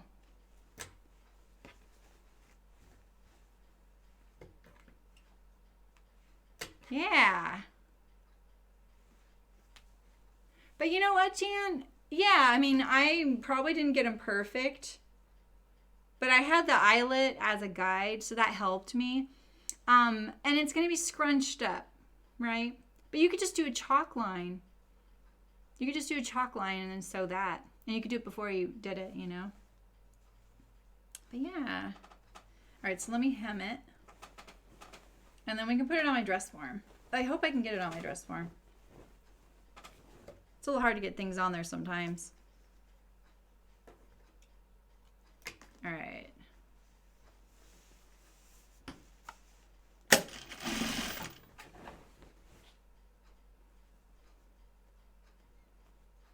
So yeah, you could see my eyelet ended right here. I don't know, can you see these weird little stitches? It's like where they took the line and then did their back stitch there.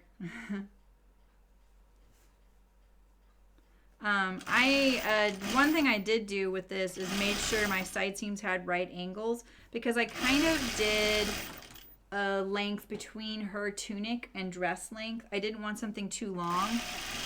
I also, wasn't sure about using the eyelet because I cut it across the width on the cross grain. So, so if you do that, if you raise the length of your dress using our pattern, make sure you put the right angles at the side seams, because otherwise you'll get a point. Not a nice smooth seam right here. This is the side seam. You'd have a point right here that you'd end up chopping off anyway. I mean, maybe you wouldn't, but it would be really weird if you didn't. And I've seen those garments, and it is weird. They hang weird. They look weird. They look very amateur. You see it mostly with people who hem their dress, their front, and then their back, and then they sew the side seams together thinking, oh, it'll be easier to do this. And it's not. Because then if your side seams don't match, you're kind of in a heap of trouble. Create a lot of work for yourself.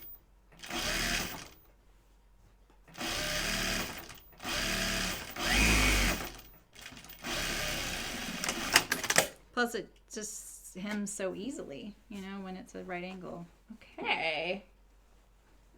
I think the only thing I would probably do is stitch down my side seam. Then it would be fully no iron except maybe like a little bit down the middle. Kind of on this no iron kick, huh? I don't mind ironing, I love it. But certain things I would wear more often if I had more time, you know? All right. Should we put it on the Beatrice? Yes. All right, just a minute, I'll be right back. Got to move you guys around.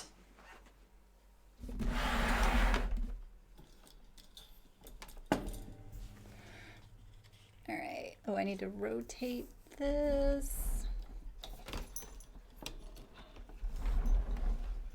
It's like a freaking circus side chick doing this part.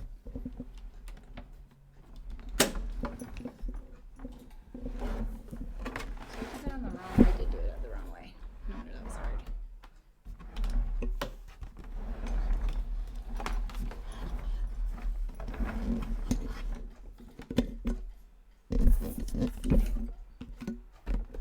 Almost there.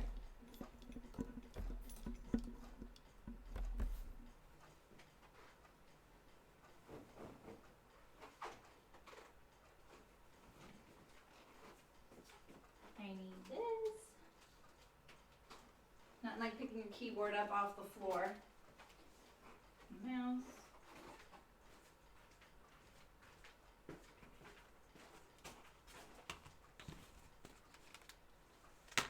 I cleaned my office. Except that I just tore apart this bin of this knits. Let's see how my iron or my camera looks. Or my full screen. Well, that's not too bad.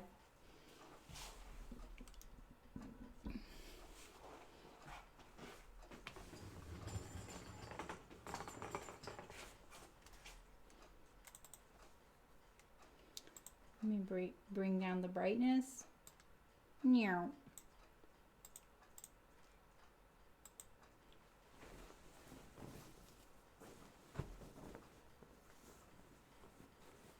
Yeah, I think if you don't do all these mods, this is a really fast make. No problem.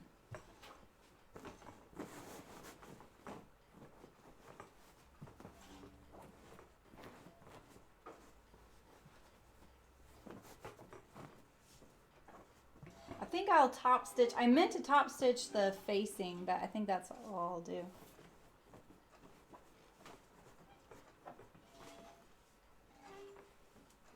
I can't find the foot pedal. There it is. See, so you can see like it tilts out because of my weird posture. I guess I'll brighten it. And can you see my sewing machine? Hi, Kelly. What do you mean? You wanted to see a picture of it? Can you guys see that? It's just like, I'm gonna look like a ghost if I make this much brighter. Maybe I can zoom it in. I have the Juki 8700-7, right? Is that what it is? Does that help a little bit?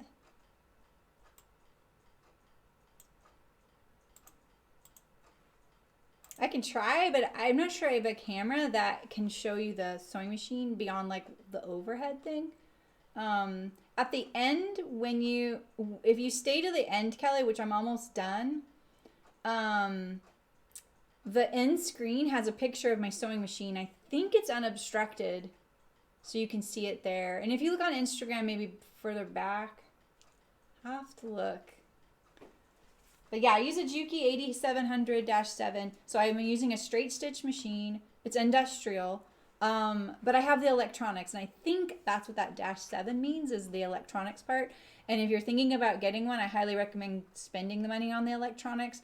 It'll probably be the last sewing machine you ever buy. And I'm not exaggerating about that. My first Juki was a 5550.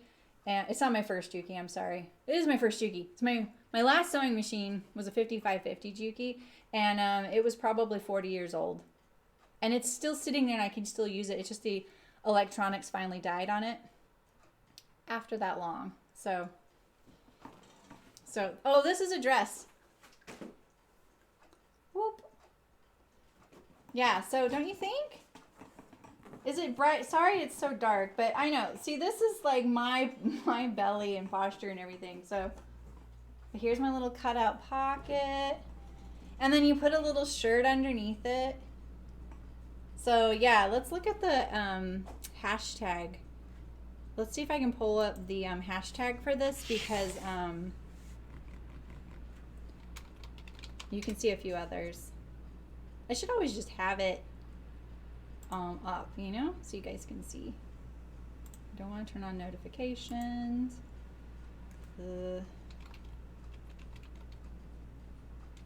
I don't even know how to. Shannon Elizabeth Apron, right? How do I do hashtags? I mean, like on the desktop. Shannon Elizabeth. Am I spelling this wrong?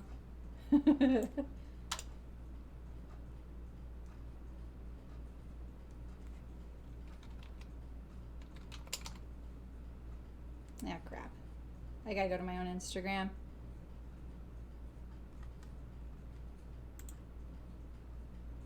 And just click the hashtag. I want to see my posts. There we go. Oh, it's Elizabeth Shannon. Ah, sorry. Okay. Under it. Oh, I guess I could wear, I don't know. This has ruffles at the bottom. I just made this like last week. I love this machine. But yeah, Kelly, there's I've been seeing other people post about getting industrial, so I'm not really an expert on them. I've had a few of them, but I really like this one. So I think it's, yeah, thank you, Jan. It's Elizabeth Shannon. And you know, honestly, Kelly, before you go, I think one thing I probably should have looked at is a machine that does a zigzag and a straight stitch, because there are industrials that do that. I used to have one. It was a Bernina Chandler, but it was also older, a lot older. Like, it was older than my older Juki. So it's probably not even operational anymore. So I feel like they exist, and that's something I think I would probably have looked into. So anyway, all right, yeah. So yeah. All right, and so let me show you the hashtag. So yeah, so here she has, this is Ellen Mason right here, by the way, delightful person. So she has like the long version, and then there's folks that have these like shorter versions. There's like hers, those are cute. She has 3. And people wear them over things like this, you know. You can see my mouse, right? I like this one. I think it's cute. That one looks like shorts. Like, I think this would be a really cute romper. But see, look at that. That's cute. That's the wrap version right there. Not a lot of people have hashtagged theirs. This is the designer though, Ellen. So so that was probably when she was testing it out and making a bunch. But yeah. So anyway, there's not a lot to look at as far as oops. You don't want to see that. You want to see, I don't know if you really want to see me, but yeah, so you can see like it's, a lot of people will use it as like they throw it on to do get their chicken eggs and stuff like that, and do little chores around the farm garden type thing, you know, wear it over jeans. So yeah, and her yarn is, I think, called Doc Mason's wool. But yeah, so this is, I just wanted something like this. I know that this isn't like the most figure flattering thing, but I don't want that for the weekends. I don't want to worry about that at all, and I'm really pretty pleased with that. And see, here's the length. I don't know how high I can go, but there's the length. So that'll probably be knee length for me. And this turned out pretty good. I think I would stitch across that, and I should have done it before I did it, because now it'll be a little trickier. And I probably could have put that elastic higher so that it wasn't doing this right here. I think I can, I think I might be able to wear it without a shirt, but that's not my plan. Here's my armhole right here. Those pins. And this is a Beatrice dress form, so it's me. So that's how I know. So anyway, cool. I'm happy with it. I like it too. I feel like a few years ago I would have been like, that would age me and make me look dowdy, and I would have some preconceived notions on wearing this style. Not really this style, because I love this style. I think this is really cute, and I love a lot of things Ellen does because I like the style. It's kind of that casual, sporty, around the house, but still you could dress it up and layer it, and I like that. I like that look. You know, I can get behind that in an instant. But I feel like for me, it can make me look a little childish or older. Like it does, and I don't care anymore. So that's where I'm at with it. Anyhow, cool. So next week, I don't have the free range slacks in front of me, but I'll be making the free range slacks into shorts with a button, a zipper fly front, elastic back. And I've made a few of those free range slacks. I have made them on camera. So if you're looking for videos on how to make the free range slacks just in general, just straight up, well, I doubt they're straight up knowing me. I probably did something different, but it's not a big deal. There is videos for that, and just go to the website and you'll find all the links to the videos there. It's the easiest way. Or you can search on YouTube. But next week I'll be making them into shorts and with the zipper fly front. So I think that's going to be the ideal shorts. I'm excited about it. So, cool. Well, thanks for coming, you guys. And my name's Saramy. If you want to support me, I do have Patreon and Streamlabs for donation type things. You can find it on the website. And I have patterns for sale. I have a few. I used to be Chicken Boots, which was a really great company. I really loved having Chicken Boots. It was tons of fun.